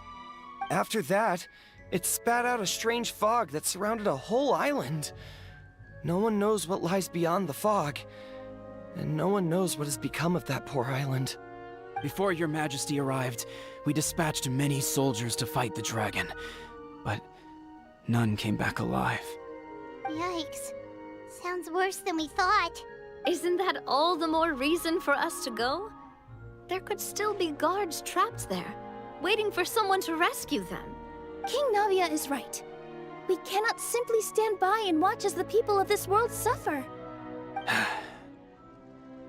Very well. Though I have not served by your side for very long, your majesty, 2 days is enough for me to have learned that once your mind is set, any attempts to change it are futile. You're a pretty good judge of character. He probably didn't mean that as a compliment. Since you're serious about this, I won't try and stop you. There's only one way to reach the end of the world, and that's by taking the Maritime Express. Oh, right! So there's a line going there too? Yes, it was originally built to serve the workers commuting to the Titanium mines, but it has been abandoned since the dragon attack. I'll tell the conductor to wait for you at the platform by the side gate to the Metropole first thing tomorrow morning. You're embarking on an extremely dangerous adventure. Please be careful, your majesty and friends. Oh, thank you for your concern. While I'm gone, I leave the Metropole in your capable hands. Yes, your majesty. Just call me boss from now on. That's what everyone in the Spina calls me, and it's what I'm used to.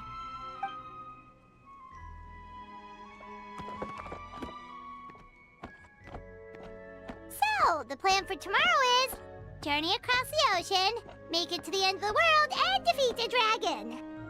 Whew, that's an adventure and a half. Do all storybook heroes have to work this hard? At least we'll get to see some amazing scenery along the way, right? Besides, we'll have each other. It'll be a shared experience that we'll never forget. Plus, we're pretty well equipped for a classic heroes versus dragon story. We got Miss Nilu as our magic caster, and I guess I'm the melee warrior who leads the charge? Paimon can definitely see that. Anyway, those are tomorrow's problems. Right now, all Paimon wants is to eat a proper meal, because worst case scenario, if Paimon ends up getting eaten by a dragon, she wants to do it on a full stomach. And something about the end of the world doesn't sound like a great place for food options. Well, the origami animals in the forest only drink magic tonic. What do the toy people here in Constellation Metropole eat? Vegetable oil and sawdust, I think.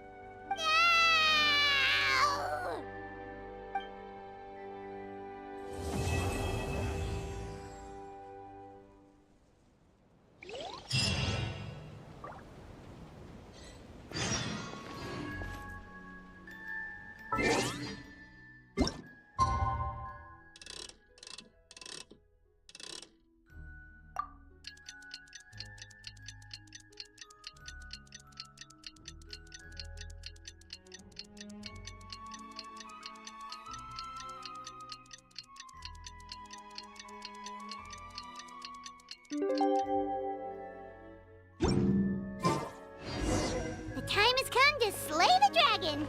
How are you feeling? Nervous? Paimon's curious to see what this end of the world place is like. Come on, let's go meet the others at the station.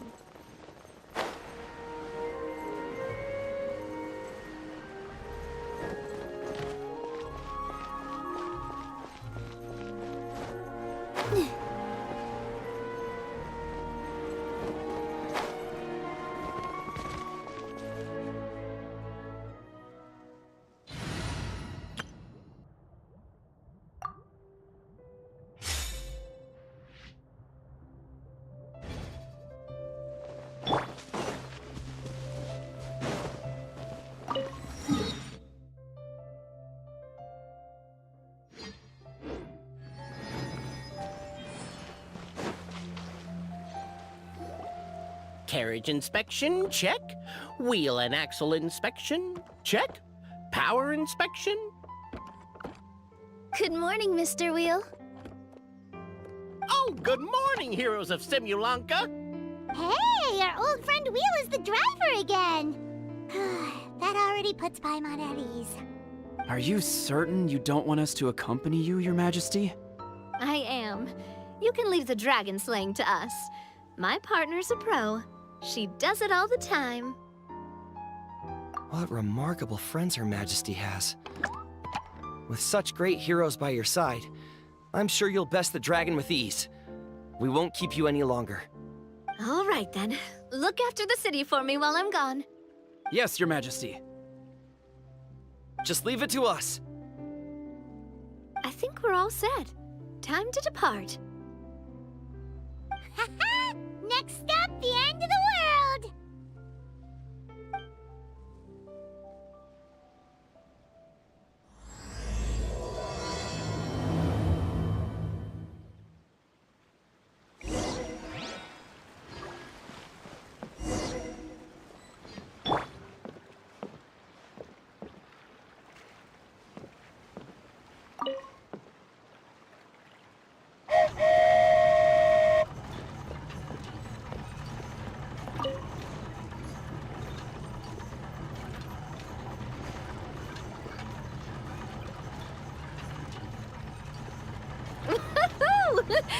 So this is what it feels like to ride a toy train. Ooh, you're really easy to please, Navia.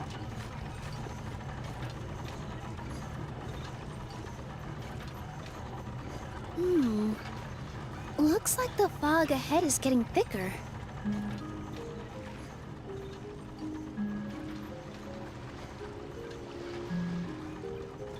Attention, passengers. We've arrived at the transfer point. All change, please, all change. So we've got to switch trains, right? Huh? What's that? It looks like... Haley Churls, they've taken over that platform! Huh? What do we do? Just find somewhere to hide, Mr. Wheel. We'll take care of them.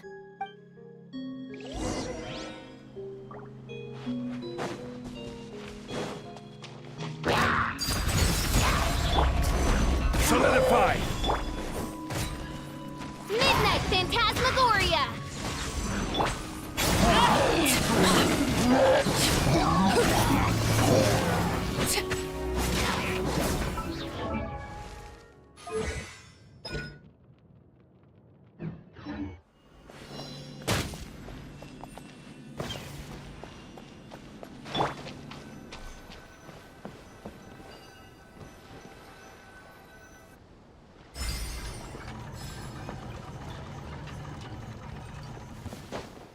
Yeah.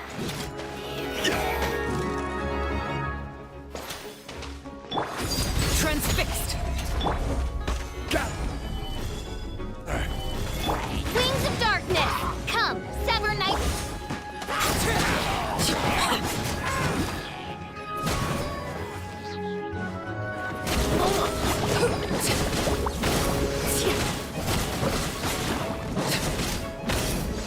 This is where you fall.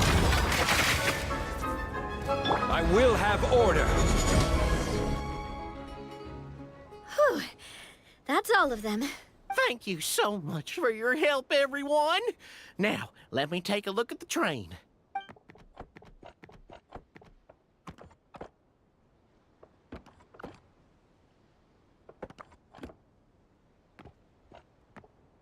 The carriage is a little scratched up, but there doesn't seem to be any real damage.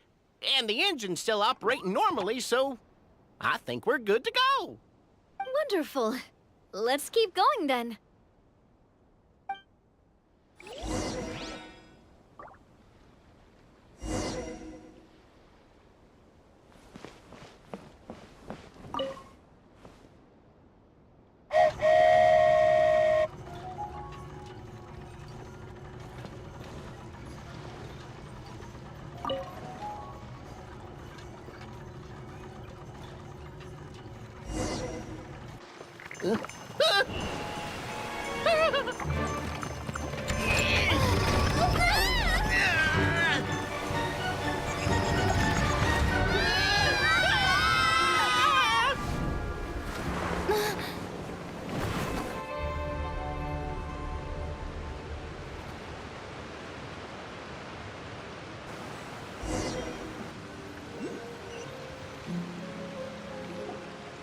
Go forth and witness this world, my...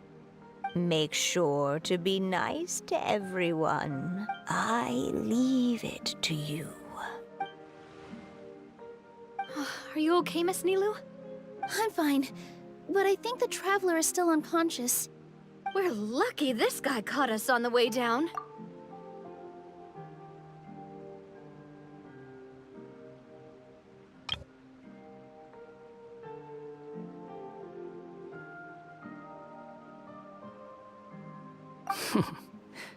Passed out from a little fall, did ya?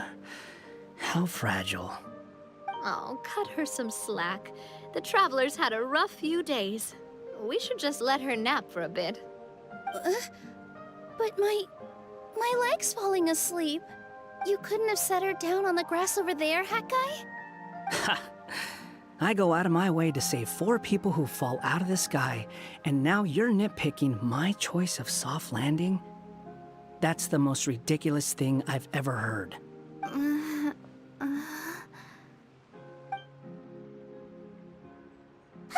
She's awake. Morning, sunshine. You were having a nice little dream there, weren't you? Not gonna lie, it was kind of adorable.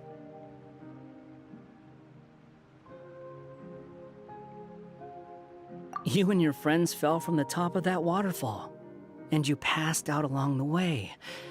Guess someone couldn't keep it together. Sorry to break it to you, but crashing into the ground doesn't take you to another world. That kind of thing only happens in those stupid light novels they sell in Inazuma. Also, he kind of, set you down in Nilu's lap, so that's where you've been napping all this time. Paimon? Oh, no. It's all right. I'm just glad you're okay. You didn't hit your head, did you? Is the dizziness gone? Really? What did they say? The fog you see around here can have a hallucinatory effect. Apparently, it's the work of that dragon. Maybe you inhaled some while you were freaking out on your way down. Traveler, Nilu, do you know this Hat Guy person? Oh yeah, he's a student at the Academia. We met during the last Inter-Darshan Championship. He was representing the Vahumana Darshan. Well then, hello there, friend. I'm Navia, the president of Spina di Rosula. It's very nice to meet you. So, should I just call you Hat Guy as well? Seems like that's what everyone's calling you. Sure. Whatever. Wait, Hat Guy. What's that sword around your waist? An unwelcome encumbrance, that's what. I've had it ever since I woke up here. Tried to toss it, but no matter what I do, it always reappears. Such a pain. Anyway, if any of you want the hero sword, you can have it. Wait, it's called what? The hero sword. Meant to be wielded by the hero. I know. Me of all people, right? The irony. What? You're the hero of this world? Will you calm down? It's just a dumb title. Oh, it's just that this entire time, we thought we were the heroes of the prophecy. Well, if it means that much to you, you're welcome to claim the title. You'd be doing me a favor. That's not the point! The real question is, if you're the hero, then where the heck have you been all this time? Looking for a way out. I heard there's a boat in this area that can bring you to another world. So I came to investigate. But look at the state of things around here. The lighthouse collapsed. The boat won't budge. I say we try to find a different way out. Huh. Paimon's guessing a voice told you what you were supposed to do here. That's what happened with Navia and Nilu, at least. You expect me to take orders from some disembodied voice? Hey, wait, where are you going? To find the so-called source of this world's misfortune. The dragon responsible for this whole mess. Wait, we came here to fight the dragon as well. Why don't we go together? Grab that dragon scale over there before you leave. It'll come in handy later. A dragon scale? Where? How did you know about it? What's it for? And... Have you ever considered keeping your questions to yourself? Because if you actually expect me to answer them all, we'll be here until the next Interdarshan Championship. You little... Paimon thought you might have learned some manners by now, but clearly not!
This should do it, right? Wow, this scale is amazing! It turns everything it touches into something hard, almost like a toy block! It doesn't seem to work on us, though. It spews out poison and transmutes everything it touches. Huh. No wonder they call it the evil dragon. Your Majesty! Madam Fairy, brave hero! What are you looking at me for? He's obviously talking to you. Mr. Wheel, you didn't get hurt when we fell, did you? Oh, not at all. Thankfully, the young man in the hat was kind enough to lend me a hand. There seems to be a village over here. Some of the residents used to work in the titanium mines, and some came to fight the dragon, then got stuck here. I see.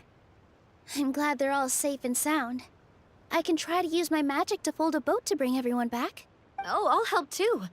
Still, I think we need to take care of the dragon first. We don't want it to start causing... Apparently, the villagers often see the dragon fly into a space behind the waterfall.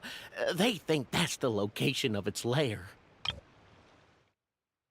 Oh, I'll help too. Still, I think we need to take care of the dragon first. We don't want it to start causing trouble when we're trying to load people onto the ship.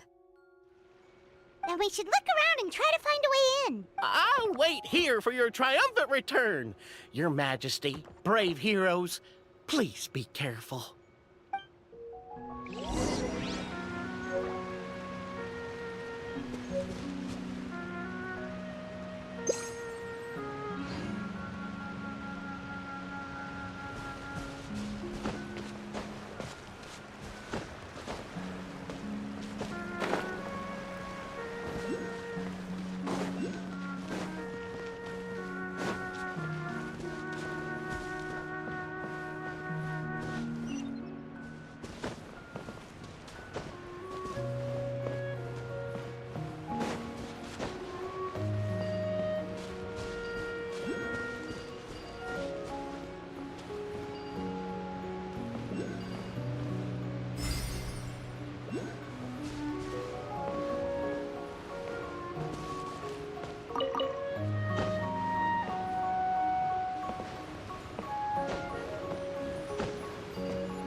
through. Quick, take out the dragon scale. Wait, but... No. Paimon doesn't need to ask you anything. The dragon scale can turn anything it touches into toy blocks, so... Aha! You want to use it to block off the water! See? Paimon can figure things out all on her own.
Quake! Rise!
What's wrong, Milu? Oh, nothing. It's just... I sensed a very powerful magical signature just now. Huh. Guess this is the dragon's lair after all. Huh? When did you put your hat on? Well, we're getting ready to fight, aren't we? I feel more comfortable in my regular outfit. Hat Guy also put away that sword around his waist. Should have never had to use this thing to begin with. Do you need to do anything to prepare, Traveler? Paimon's getting kind of nervous seeing everyone else serious like this.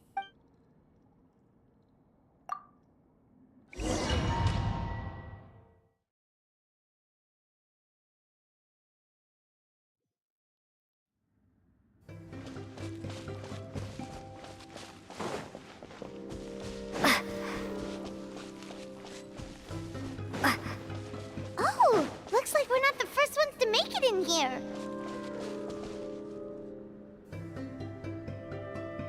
Wait, hold on! Let's fight the dragon together! They're already gone! Let's try to catch up!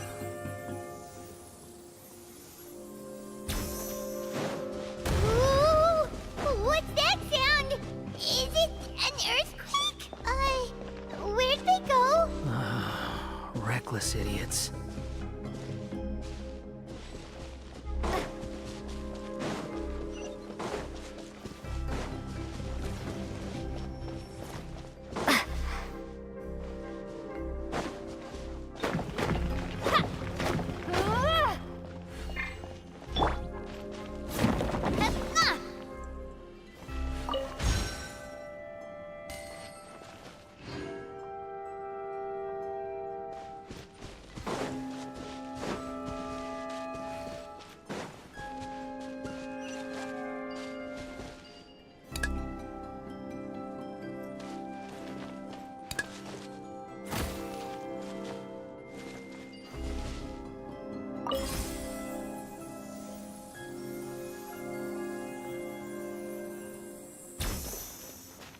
Feeling lucky?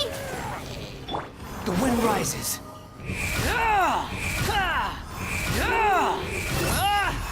How amusing.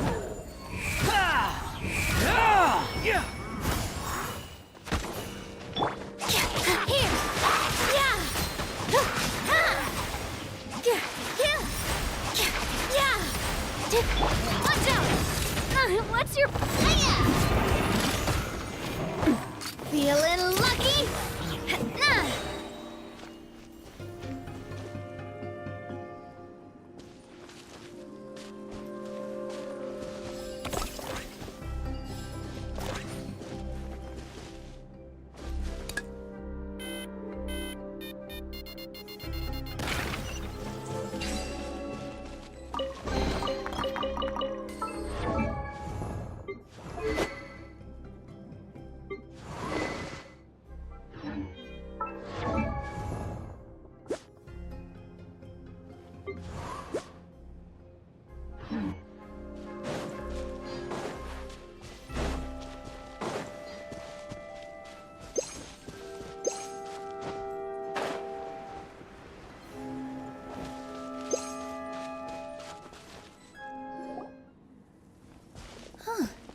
This space is completely empty. Paimon bets this is where the dragon sleeps. Watch out in front! It's coming!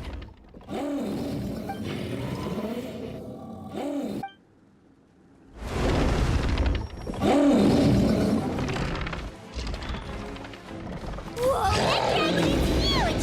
And it just attacked us without warning!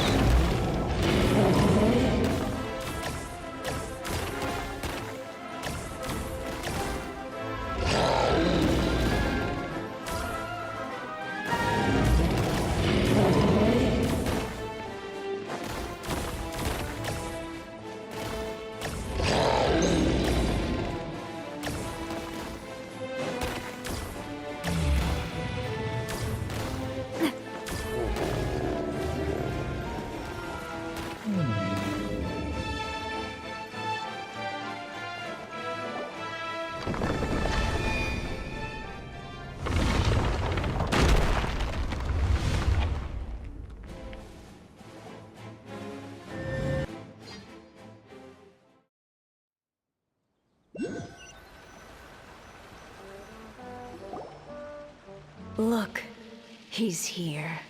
Ah, another new soul has joined this world. But are you sure his fate will be as you described?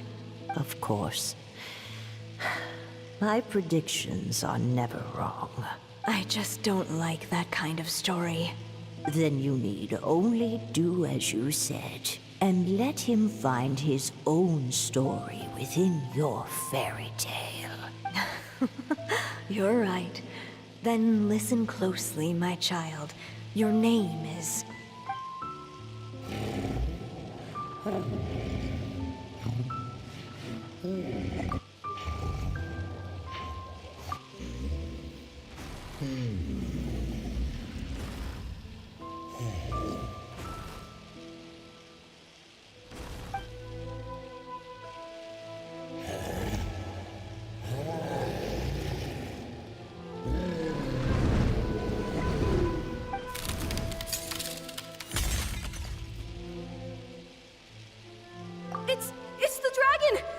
can't destroy the Titanium mines!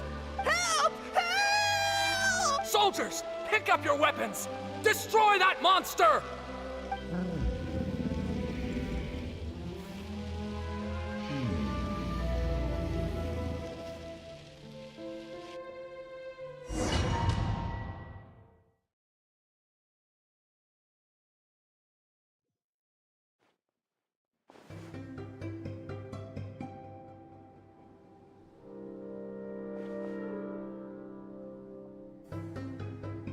Huh?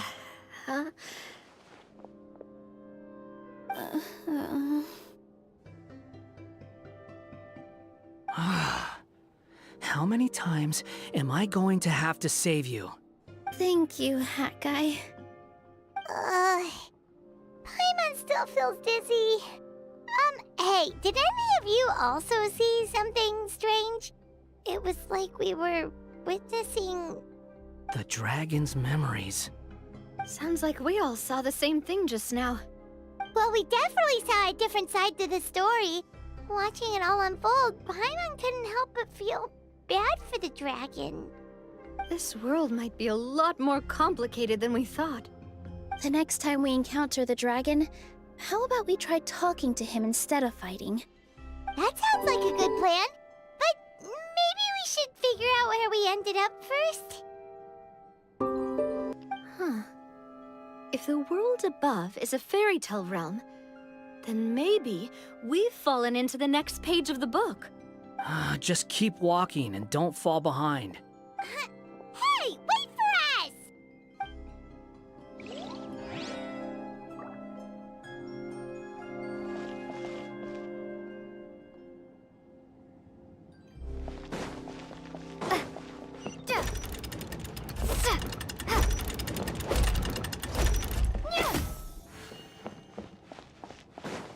Wow, this place looks a lot different from the dragon lair.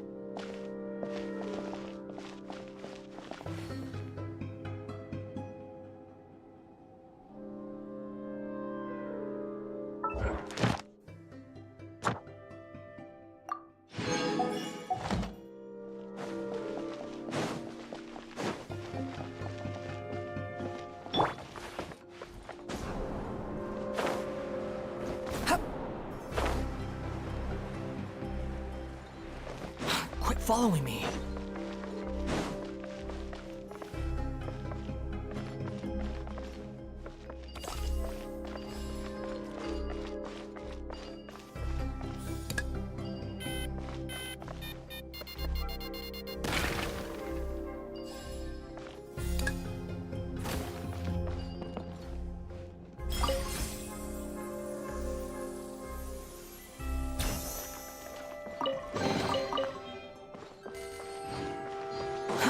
Too slow. A proper send-off from the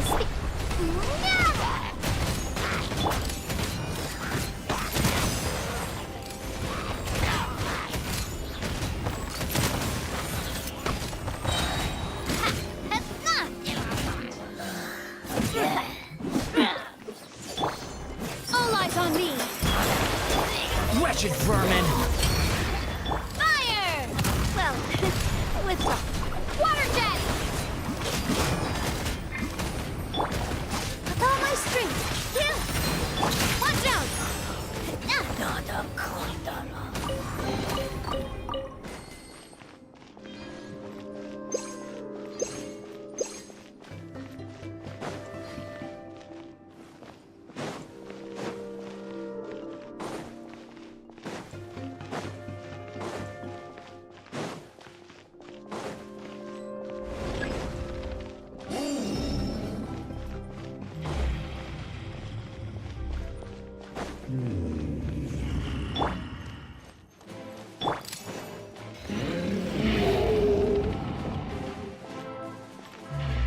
He seems angry. We just want to talk to you.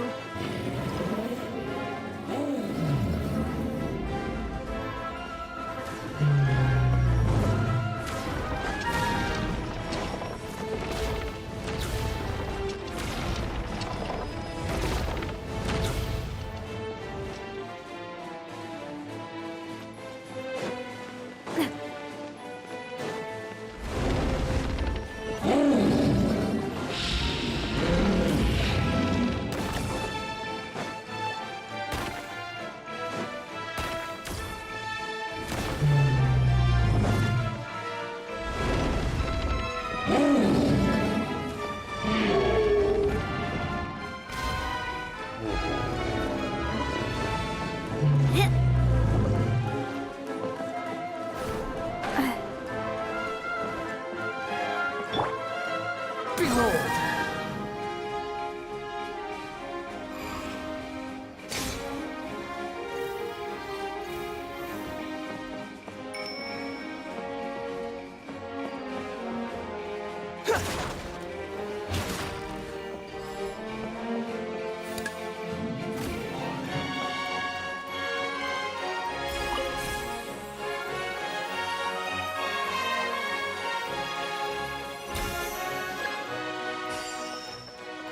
Quit following me.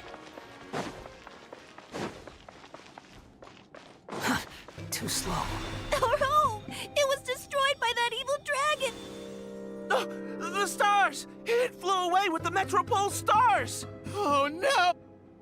We didn't get eaten by the dragon? The dragon just dropped us off here? That guy! You're getting too far away! He's just up ahead. Is he trying to lure us somewhere? Well, I'd say we were the ones who backed him into a corner. But we just want to ask him a few questions about his past. He's had year after year of people coming here to try to take his head. If you ask me, his reaction is perfectly normal. Maybe there's still something we can do to calm him down? I wouldn't count on it. Maybe his earlier attacks were just a warning. But now, he's actually getting serious. Prepare for a final battle. Sometimes, it takes a little force for someone to finally wake up.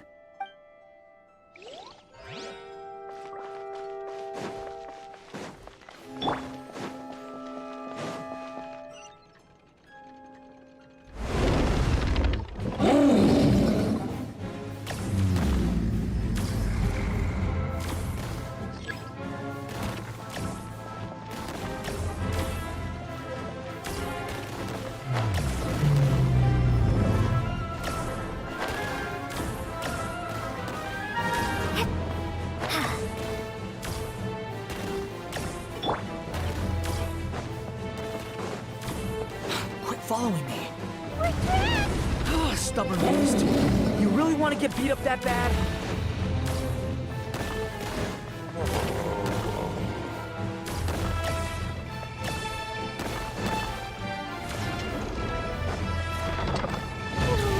Its mouth is huge! Are we really gonna have to throw a bomb in its mouth?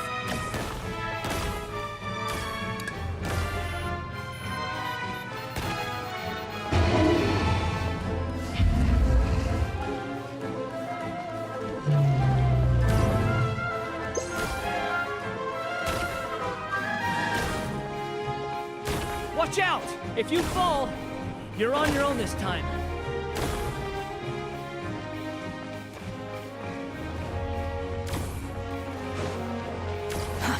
Too slow.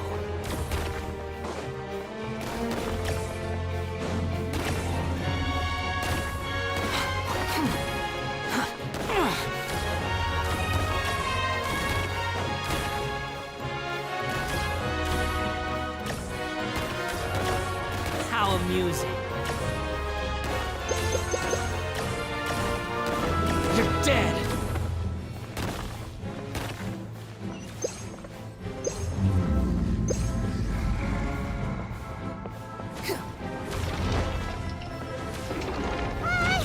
I doesn't think it's gonna calm down.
following me.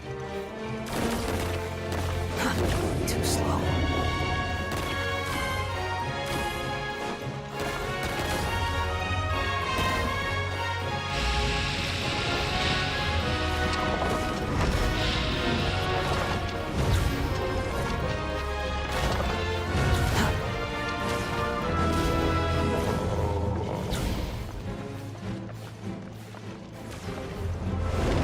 Where did those two come from? It's getting serious. Don't get hit!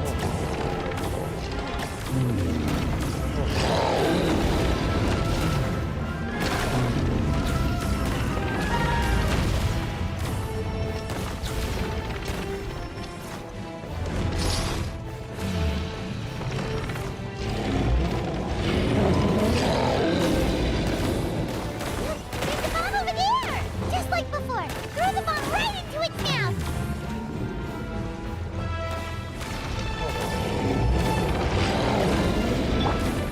What are you waiting for? It's open! Now's our chance!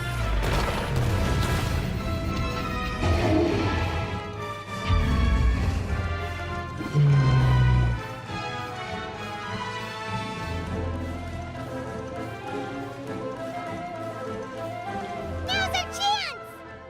Wait!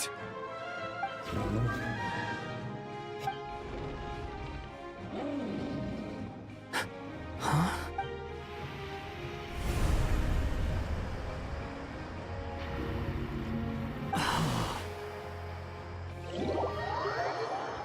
Are we inside the black mist?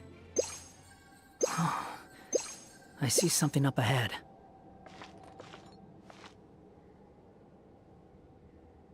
Are you sure you want to create this child, Em? Even after what I told you about his fate? He will be abandoned by his creator, and eventually... I know, Bee. You've told me already. That sad story with the disappointing ending. It's what happened in the real world, isn't it? But that's exactly why I want to change things. In a different world, his story can have a happier ending. That child, his heart is so full of love. I understand, Anya. But know that if you give him that name, his fate in Simulanka is destined to parallel that of his real-world namesake. But there's still a chance, right? Maybe it's a shot in the dark, but I have to try. He deserves a better life. Although, he might need the help of others when the time comes. All right, my dear. The choice is yours. Since you're so persistent, let me tell you a secret. More boring fate talk.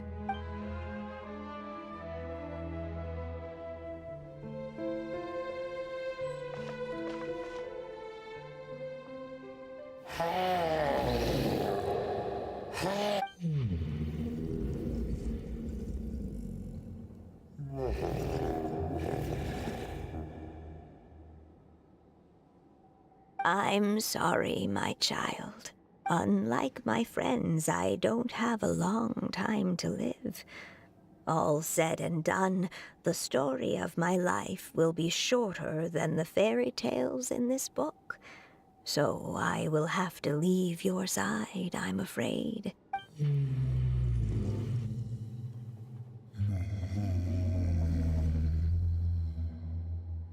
It's okay. It's okay. Once I'm gone, I will become a star in Simulanka and watch over you from above. If you ever feel lonely, just look up towards the sky.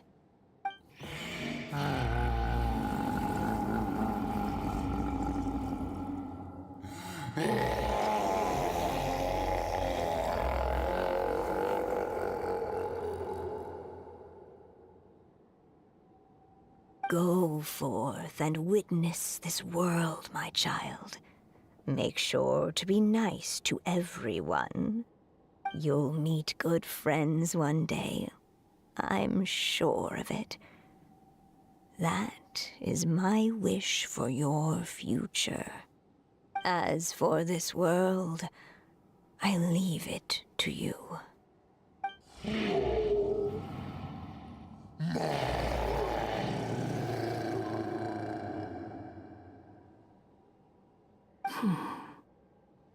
So in the end, you were betrayed too.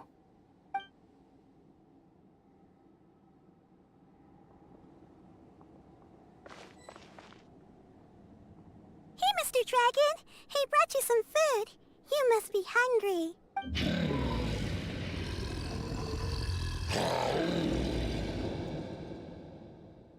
Shh! Quiet! We can't let anyone hear us. Everyone says you're a bad dragon, but you're always nice to me when we play together.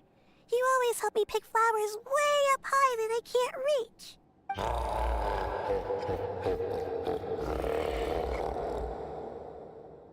It's okay. Just keep hiding here, and tomorrow I'll... Oh no, my child! Help! Somebody help me! Save my child! The dragon's trying to kidnap her! No, Mom! It's not like that! Listen to me!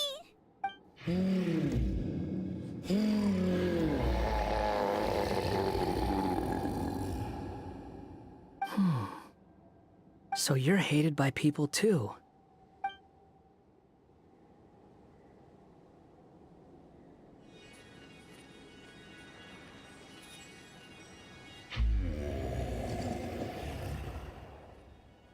So that's it. That's really your wish? To never have been born at all? That's not a fate you should wish for.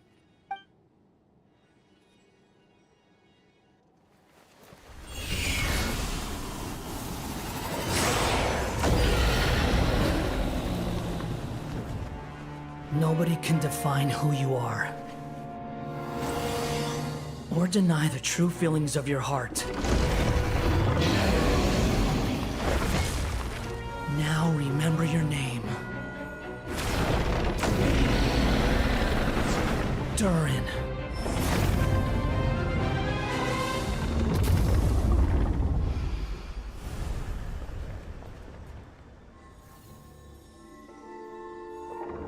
It's all right now.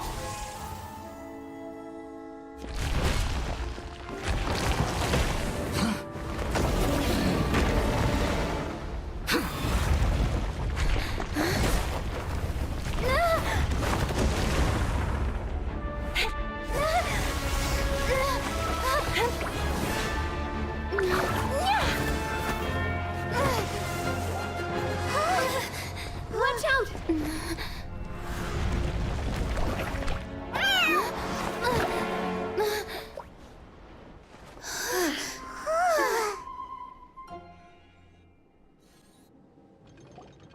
That was a close call. Are you guys all right? Back in Constellation Metropole, I heard people saying you'd gone to fight the dragon, so I followed you here. Right when I managed to catch up, I saw you fall through that hole. Wait, didn't someone else fall through just now? Shouldn't we do something? Oh yeah, Hat Guy. Well, he can fly, so he'll probably be fine. He called the dragon something earlier. It sounded like he said... Durin. That's his name. Oh, Hat Guy, you're okay. Wait, what about the dragon... Durin? He's fine. Durin. Oh, wait, that's the name of the dragon from Dragonspine, right? The one that became a part of the mountain after being slain by Dvalin? If Paimon remembers correctly, it was created by... Right! It was created by Rhine Daughter! Created, you say? Huh. So, what exactly happened down there? You've been acting weird ever since the end of the fight.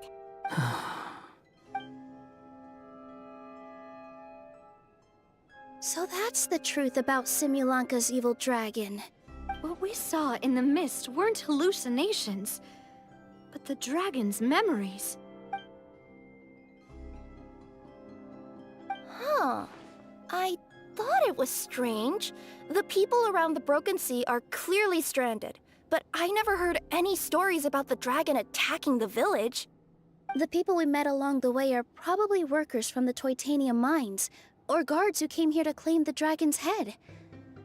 Durin probably allowed them to live here because there was nowhere else for them to go. When I first came to this world, a voice spoke to me and said, "You are the hero of this world. Now go forth and save the dragon." Who is the person behind this voice anyway? And why did they bring us all here? Come with me.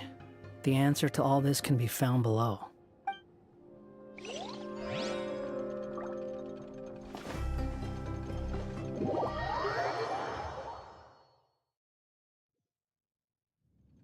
Is this a study? That's right. It belongs to the goddess of fate. Goddess of fate? As in one of the 3 goddesses who created Simulanka? Or more precisely, M. One of the mages of the Hexenzirkel. Hexenzirkel? As in... Sorry, Paimon shouldn't just regurgitate everything you say. It's a lot to take in. She created the story of Durin. Well, the Simulanka version at least. These records should cover most of what you want to know, including the identities of the other 2 goddesses. Read them for yourselves.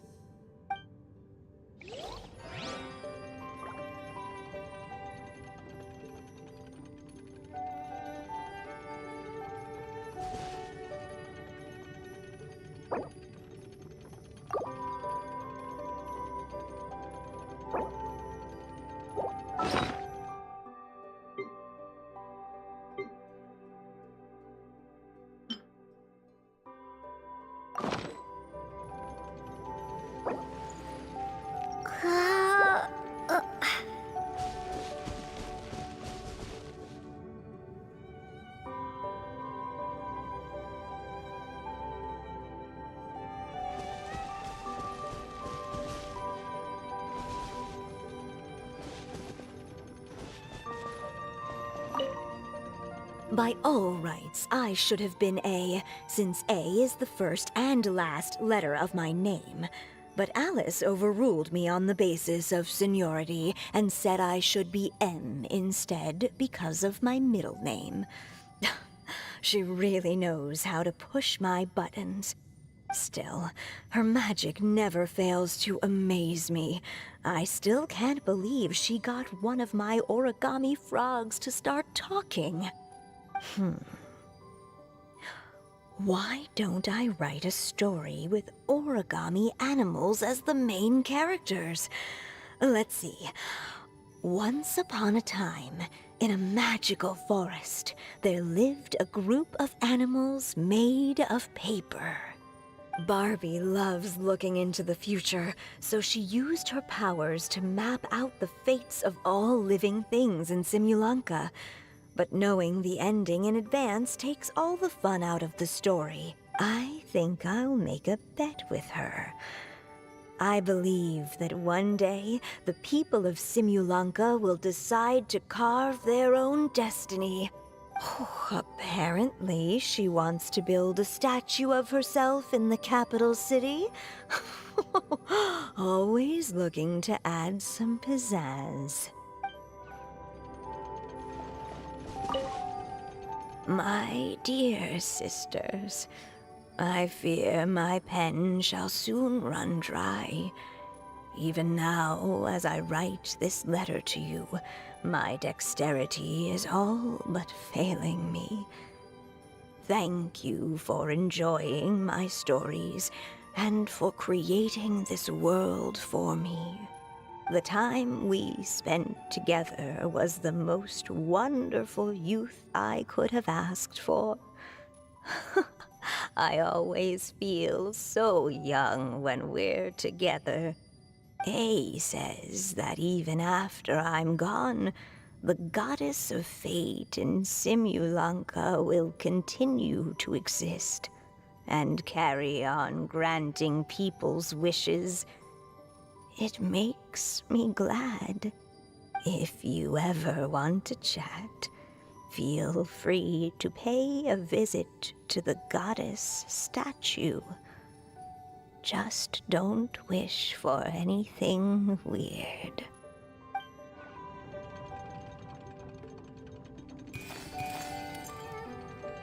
It's Simulonka Durin. And he's looking up at something. A star. This must have been after M passed away. This looks like a mine. Maybe the Toitania miners dug too deep? So deep that they dug right through to the world on the next page. Yeah.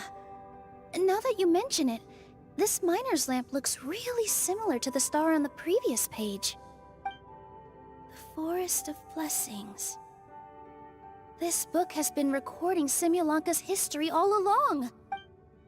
Look at the size of those footprints. If that's every time he lands, then no wonder people are so terrified of him. So that's why you took the stars. Because you missed your mom.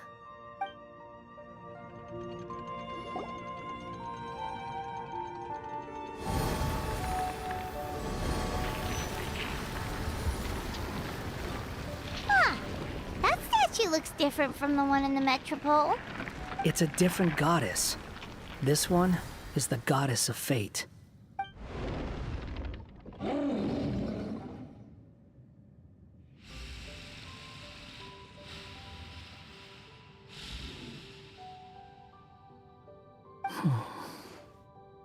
It's all right now, Durin. Nobody here wants to hurt you. Don't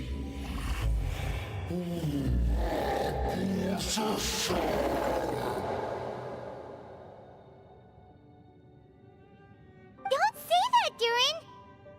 Paimon made a mistake. She was wrong about you. But it's nice to talk, isn't it? Now that we've all calmed down?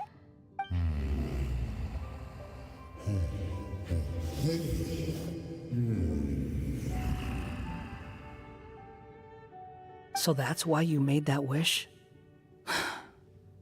So stupid. Hey! Anyone with eyes can see that all you want to do is get along with everyone.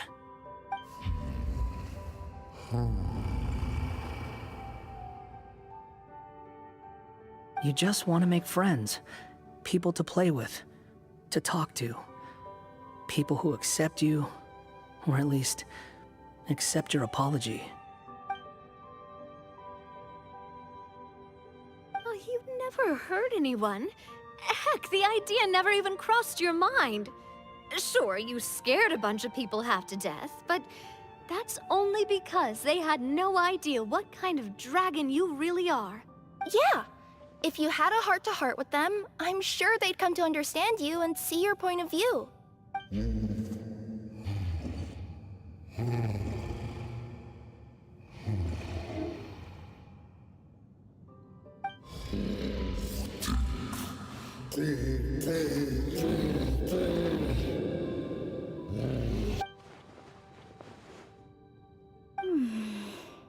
The curse. Huh? Nilu? Is it your true wish to live side by side with the people of Simulonka?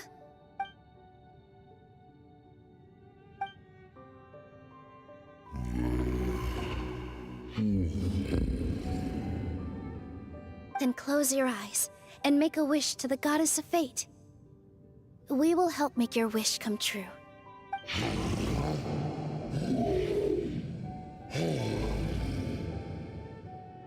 Just trust me.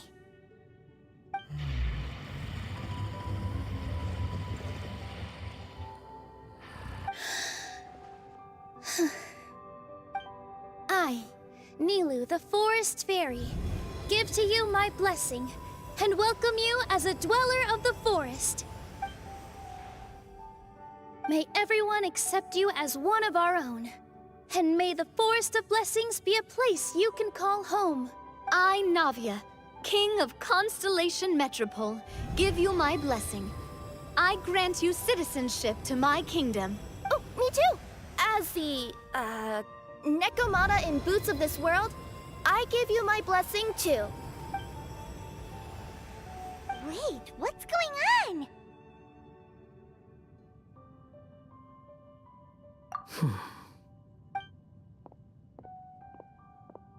I, the hero of this world, give you my blessing. I recognize you as a resident of Simulanka. May you find acceptance in this world. Also, speaking as someone who'd like to be your friend, I wish you all the best for the future.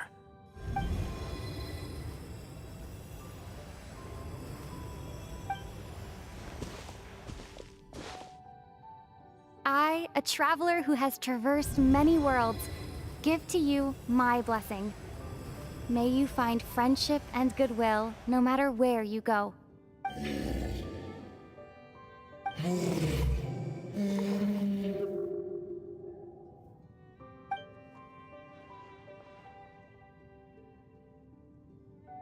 As for this world, I leave it to you. Huh? What? Why are you all staring at me? Huh? My claws? Are these my claws? And my wings? My tail? Does this mean? Wow, you look so cute. Quite a radical transformation. Not that there was anything wrong with the way you looked before, of course. It's just, you get what I mean. How do you feel? Are you happy with your new appearance? Does anyone have a flower with them? Or even just some water or paper from this world? Oh, I do actually. Here you go.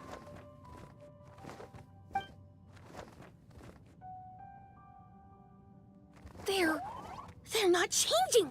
I can touch things without changing them. Hey, that's great! One more flying friend for Paimon! Now the residents of Simulanka won't be scared of you anymore. But what about all the things that I did before? That's simple. Just go out there and atone. You could fill in the footprints you left on the ground, or help the people around the Broken Sea get home. Okay. And you'll come along and help me, right, Hat Guy? Huh? Why would I do that? Because you said you wanted to be my friend. You little... Gah. Well, maybe I spoke too soon. Huh? But I thought...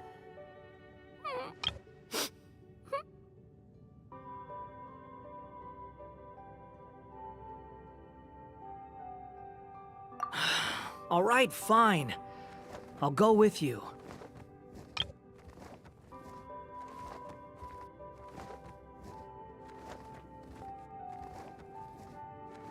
Really? Yes, really. Lying to you would be no fun anyway. Oh, thank you! You're the first friend to call me by my name! Let's go back up. I'm about to suffocate down here. Oh, it feels so good to finally see Hat Guy meet his match.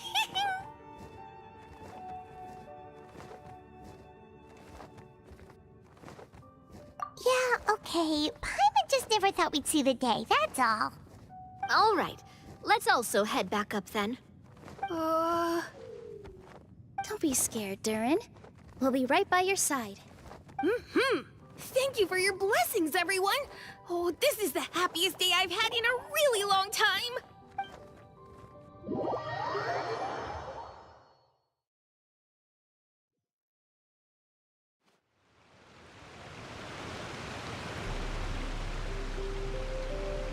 Ta-da! Surprise, everyone! Ah! A talking street lamp! Street lamp? Oh my!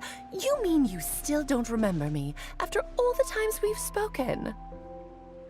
I know that voice! It's Mom's friend!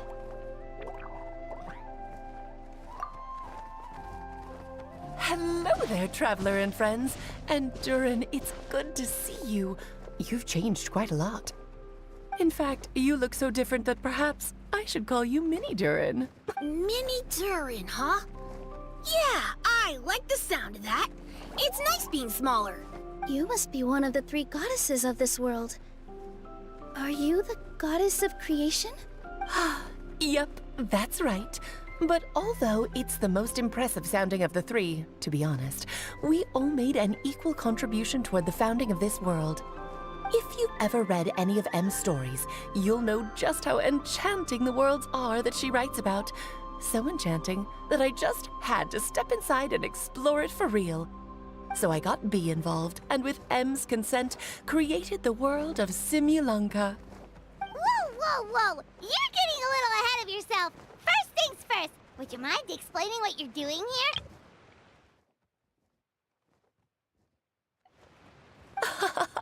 Don't worry, all will be revealed. After everything you accomplished on your journey, you're free to ask me anything you want. Let's start with your first question then.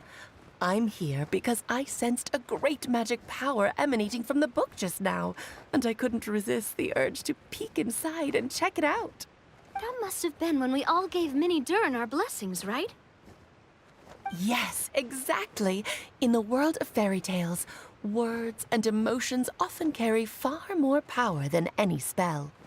It's all thanks to your magic that Mini Durin was able to take this form.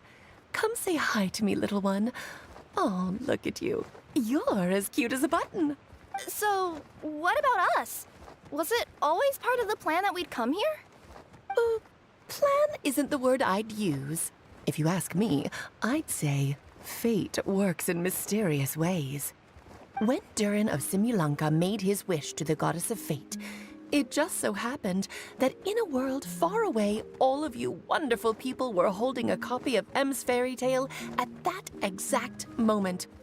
And because of your noble and kind souls, you were selected by the goddess of fate to come and save this world. Now that you mention it, that's what I was doing when I was transported here. I was reading a fairy tale to some children in the Fleuve Cendre. I think I just, happened upon an old book and decided to use it as my pillow during a nap in a box. Wow, what a crazy coincidence. Wait, that's not right. How come everyone else got assigned a role except us? 'Cause we were also... Yeah, that was it. We just received a strange book and we had no idea who sent it. Then, the moment we opened it up to start reading it, we found ourselves here. You're the one who sent it to us, aren't you? Oh, is that what happened? Yes, that does sound like me, doesn't it? Good question. Why indeed? Maybe I thought this was such a good story it simply had to be read by someone.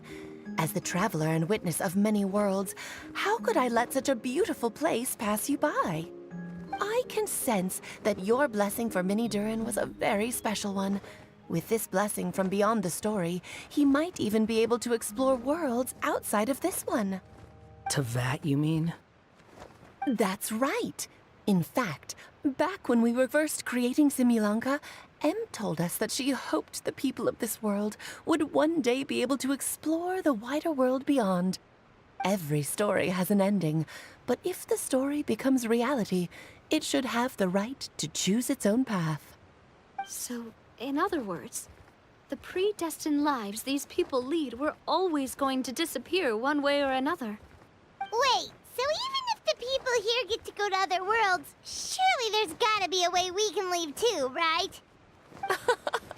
Don't you realize you've been able to leave all along?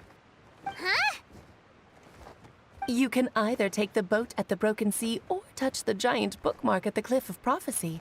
All you need to do if you want to leave is focus on the place you want to go. How were we supposed to know that if you never told us? Huh, didn't I? Well, given how smart and capable you are, surely it can't have posed a huge problem for you. As for your other friends who were summoned here, if I had to guess, I'd say the Goddess of Fate probably didn't tell them about it because she wanted them to get engrossed in the story. She's M's reflection, after all. It wouldn't surprise me if she shares M's love for cliffhangers. Anyway, I think that answers your questions, yes? What do you all plan to do next? I'm gonna go say sorry to the people of this world. After that, I want to start protecting Simulanka, just like Mom told me to. Now we know how easy it is to get back home. Paimon's suddenly not in such a hurry to leave. Same here. It's not every day that you get to come to such a magical world.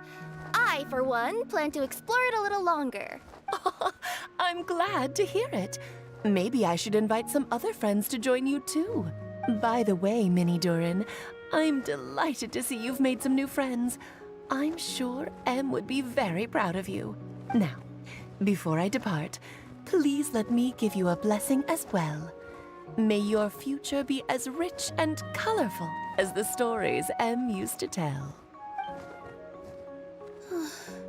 She's gone. Guess this is where the hero's journey comes to an end, huh?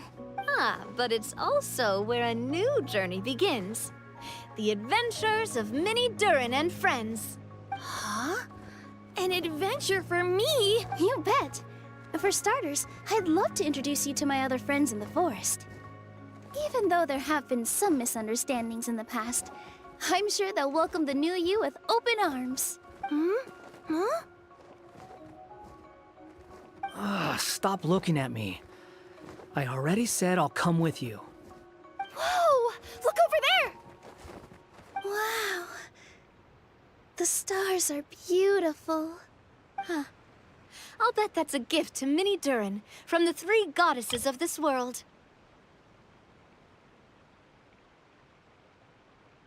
Oh. Thank you, Mom.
Boats are made for... It's been a while since our last adventure.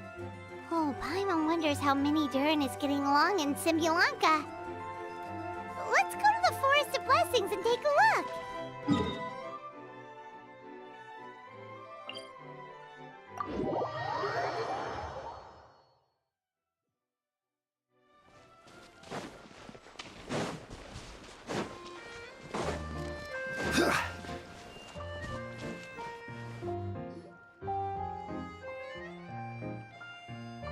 Here's your 2 magic tonics. Why, thank you, young lady. And might I add that you're looking quite lovely today. Jean, come on, take a seat and let's have a drink. I ordered one for you as well. But is this really appropriate? I mean... Still worried about Klee? Relax. Albedo's with her. She'll be fine. Kaya and Master Jean! What are you 2 doing here? Oh, look who it is. The Traveler and Paimon. You must be the pleasant surprise that Miss Alice told us about. Greetings to you both. This is one place I didn't expect to run into you two. The locals here have been talking non-stop about some brave heroes who saved the world. Let me guess. You two have been up to your old tricks. Well, not just us. We only played a small part.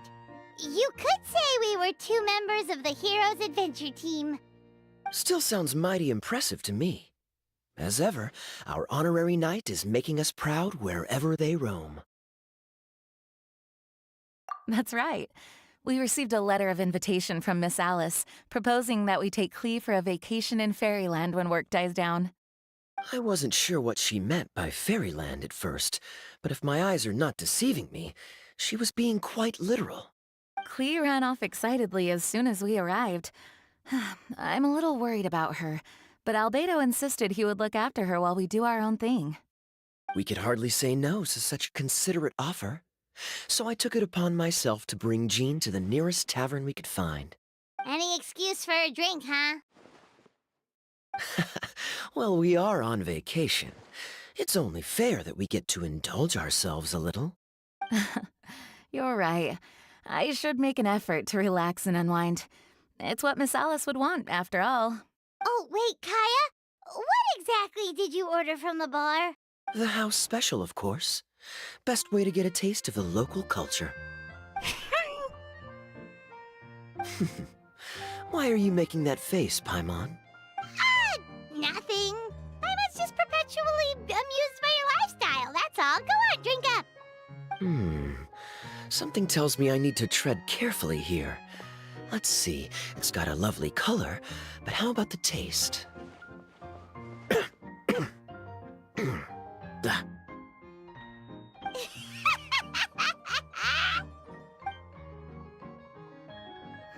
I think maybe I'll pass. But it's such a shame to waste it. All right, Paimon. Well played. Well, Paimon got burned too, if it's any consolation. It's nothing personal. Oh, by the way, we weren't the only ones who got invited here. I saw Kale earlier. She didn't see me, though. She was making a beeline for that big tree. The Kingdom of Breezes and Bells, you mean? Oh, this is turning into a huge reunion! Maybe we should go say hi to her! All right. Well, give her my regards. Thank you. Enjoy your time here, too.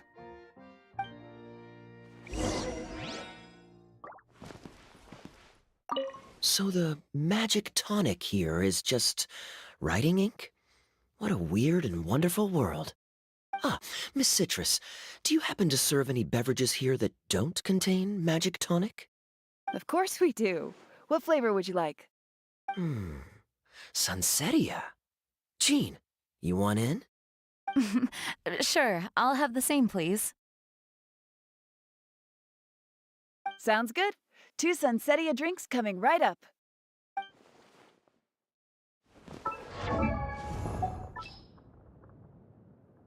Osmanth.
The structure of the tree houses here is nothing short of amazing. I have to write it down so I can tell Master Tainari all about it later.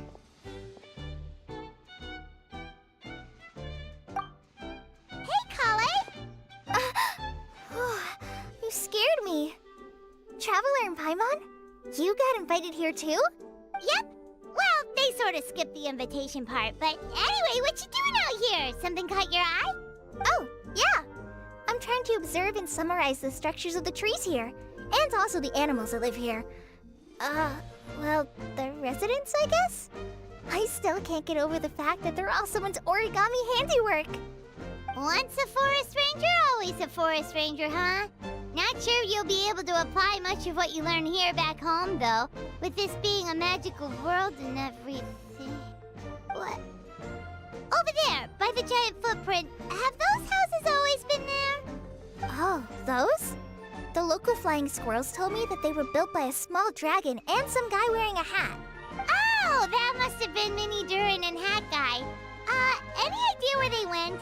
Supposedly, after building the houses, they went to somewhere called, Constellation Metropole? Did I say that right? Yep, you got it!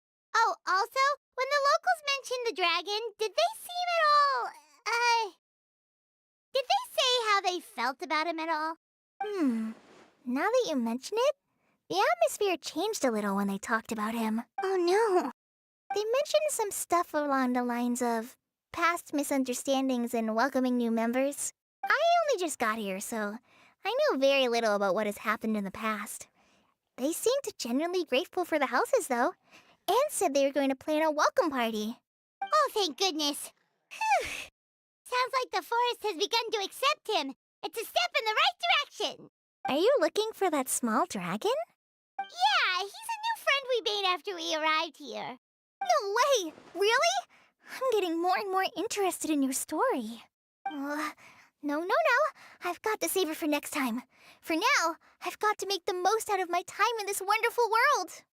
Oh, there's no rush. Just take it slow and enjoy yourself. Like Kaya. Oh, he sends his regards, by the way. Oh, Mr. Kaya is here too? Then I've got to go say hi to him. Well, right now he's at the tavern and he probably won't be leaving until he's drunk. Not that he'll ever reach that point because his alcohol tolerance is so high. Basically, it's Kaya. You know where to find him. You make a good point, Paimon. Then I'll focus on exploring for now and go catch up with him later. Shall we go pay a visit to the Metropole, Traveler? Maybe Mini, Durin, and Hat Guy are still there. Oh, right. By the way, something pretty interesting has been happening in Sumeru recently. Master Tainari has been working really hard on it, so if you have time, definitely go and check it out. Sounds good. We'll find some time in our schedule. Of course. See you later.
What? Are my eyes deceiving me?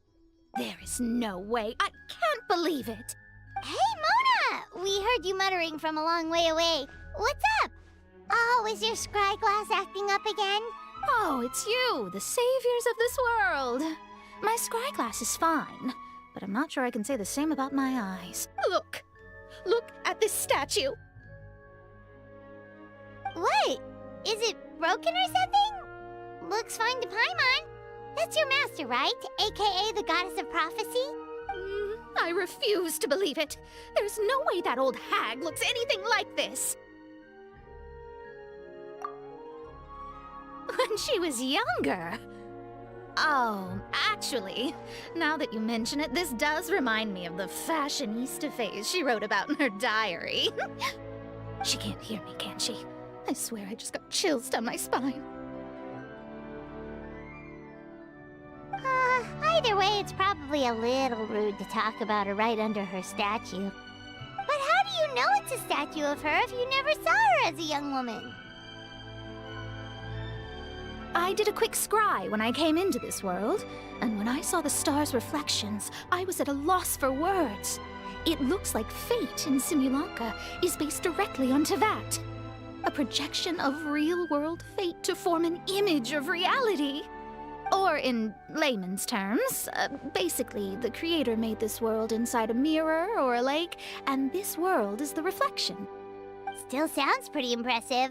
The more I scried, the more familiar everything looked. It's her work, there's no doubt about it. Even so, everything's far more complex than I'd imagined. Trying to decipher it all is giving me quite a headache. I also asked the locals about her. They call her she who has dominion over the stars and the course of fate itself. Not even a pretense of humility. Clearly, she let the role of creator goddess get to her head. Not that I'm surprised in the least, of course. It certainly matches the tone of her diary. Anyway, we should change the topic. Oh, so Mona, have you seen a small dragon around by any chance? He's about the same size as Paimon, but with tiny little wings. Ah, you mean the one that caused all that trouble? I haven't seen him for myself, but I heard that he came to the Metropole not long ago to formally apologize for his actions. Apparently, he brought a huge stash of Toitanium and plant oil to make amends. Most people accepted his apology, although there are some who said that they'll reserve judgment until they've seen how he acts in the future. Oh, okay. Do you know where we can find him? One moment.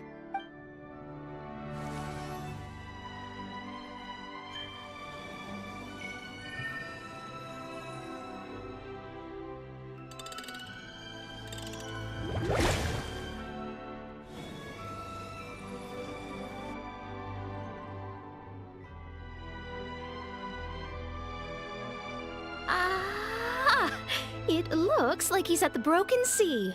There's a big group of people with him, too. Cool! Wanna come with us? We can introduce you? I think I'll sit this one out. This might be the closest I ever get to meeting the old hag in her youth, so I think I'll spend some time seeing what else I can glean from her grand design. You guys have fun. Anytime. We'll be off now. See you later, Mona!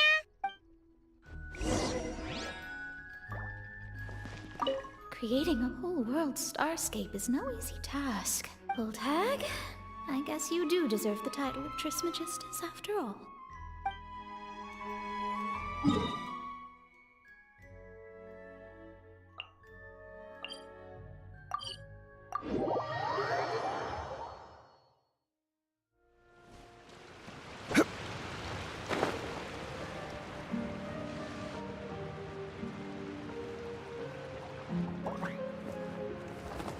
Osvaldo Hafnavines! Does thou see what I am seeing? Tell me that my all-perceiving Aug de Verurtelung deceiveth me not! Your eyes see true, main Fräulein. Very well. Then, as sovereign ruler of the Immenachreich, I extend to you both my greetings, O Night Dragon from the land of the Thousand Stars, and his hat-wearing servant. Who did you just call a servant? What main Fräulein means to say is, hello, it's a pleasure to meet you. Pleasure to meet you too. But Hat Guy's not my servant. He's my friend. Now you're over-explaining. Hat Guy, Mini Durin! Found you at last! Whoa, and Fischl's with you too?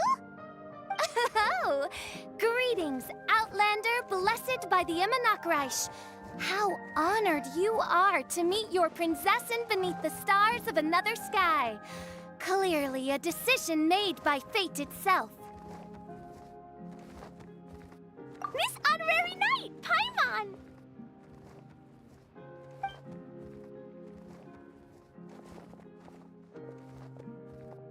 Greetings. You both look well.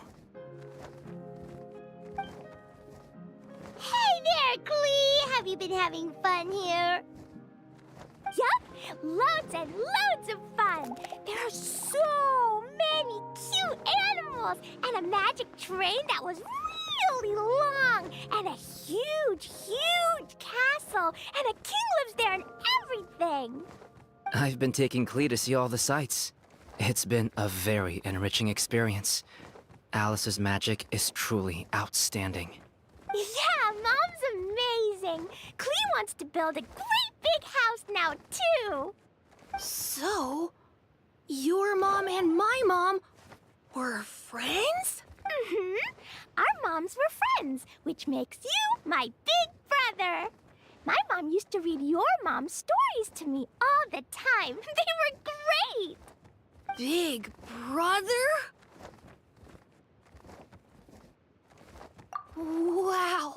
Thank you, Klee. Can I go play with Klee, Hat Guy? Suit yourself. Albedo, can I? Go on. Just don't go too far away. I'll come pick you up later. Yay! Come on, Minnie Durin. Do you want to come play with us too, Fischl? Your prinzessin accepts your invitation. Rejoice! Though you may be concealed by fog, still you shall have the good fortune to witness the true might of the Aug de Vertelang. What Mein Fräulein means to say is, perhaps we can all play hide and seek together. Mein Fräulein is it. Hooray! I love hide and seek! Oh, me too! To return to our previous discussion, Mr. Hat Guy, you were telling me about a prophecy? I heard B talking to M. What she said was... Since you're so persistent, let me tell you a secret. Our child will one day rise from the dead. Is she saying that Dragonspine Durin will come back to life? I only heard it in a memory, so don't hold me to it. Understood. My recent observations at Dragonspine lend credence to this prophecy as well. Durin's heart has slowly but surely been growing in vitality. The process is extremely slow, but the trend is clear. What should we do? To start with, plan for every potential scenario, including, of course, the worst-case scenario. I am well aware of Durin's past, and I sincerely hope that things never escalate to that point. Still, we need to be prepared for every possibility. If the prophecy is true, and Durin's heart will one day beat again, I'd like to hope that whatever rises from the dead is no evil dragon, if you understand what I mean. Kind of? But not really. And so, when the time comes, Mr. Hat Guy, will you and Similanka's Durin be willing to lend us a hand in our hour of need? Huh? What's this got to do with me? You saved the Durin of this world. I don't see that as a mere coincidence. If there is any meaning to be read into the actions of the three goddesses, beyond fairy tale whimsy alone, I can only boldly speculate that the fate of this reflected world may have a reciprocal effect upon our own world. If Durin of Dragonspine will soon come back to life, we will need many Durin's help, as well as yours, given that your fates are now intertwined. Well, that's a nuisance. To be sure, it certainly won't be easy. Albedo! There's a flying paper ship over there! Can we go see it together, please? Sure. 2 seconds, I'll be right with you. Please give my suggestion some thought, Mr. Hat Guy. Hat Guy, I'm back! Huh? What were you guys talking about? Nothing. Huh. Okay then. Let's go join the others. Everyone's going to check out the new origami ship. All right, I'll be right there.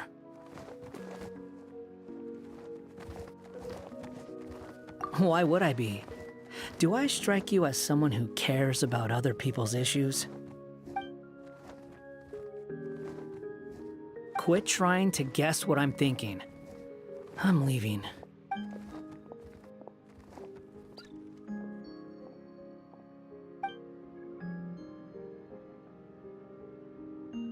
Aww, what a lovely little boat!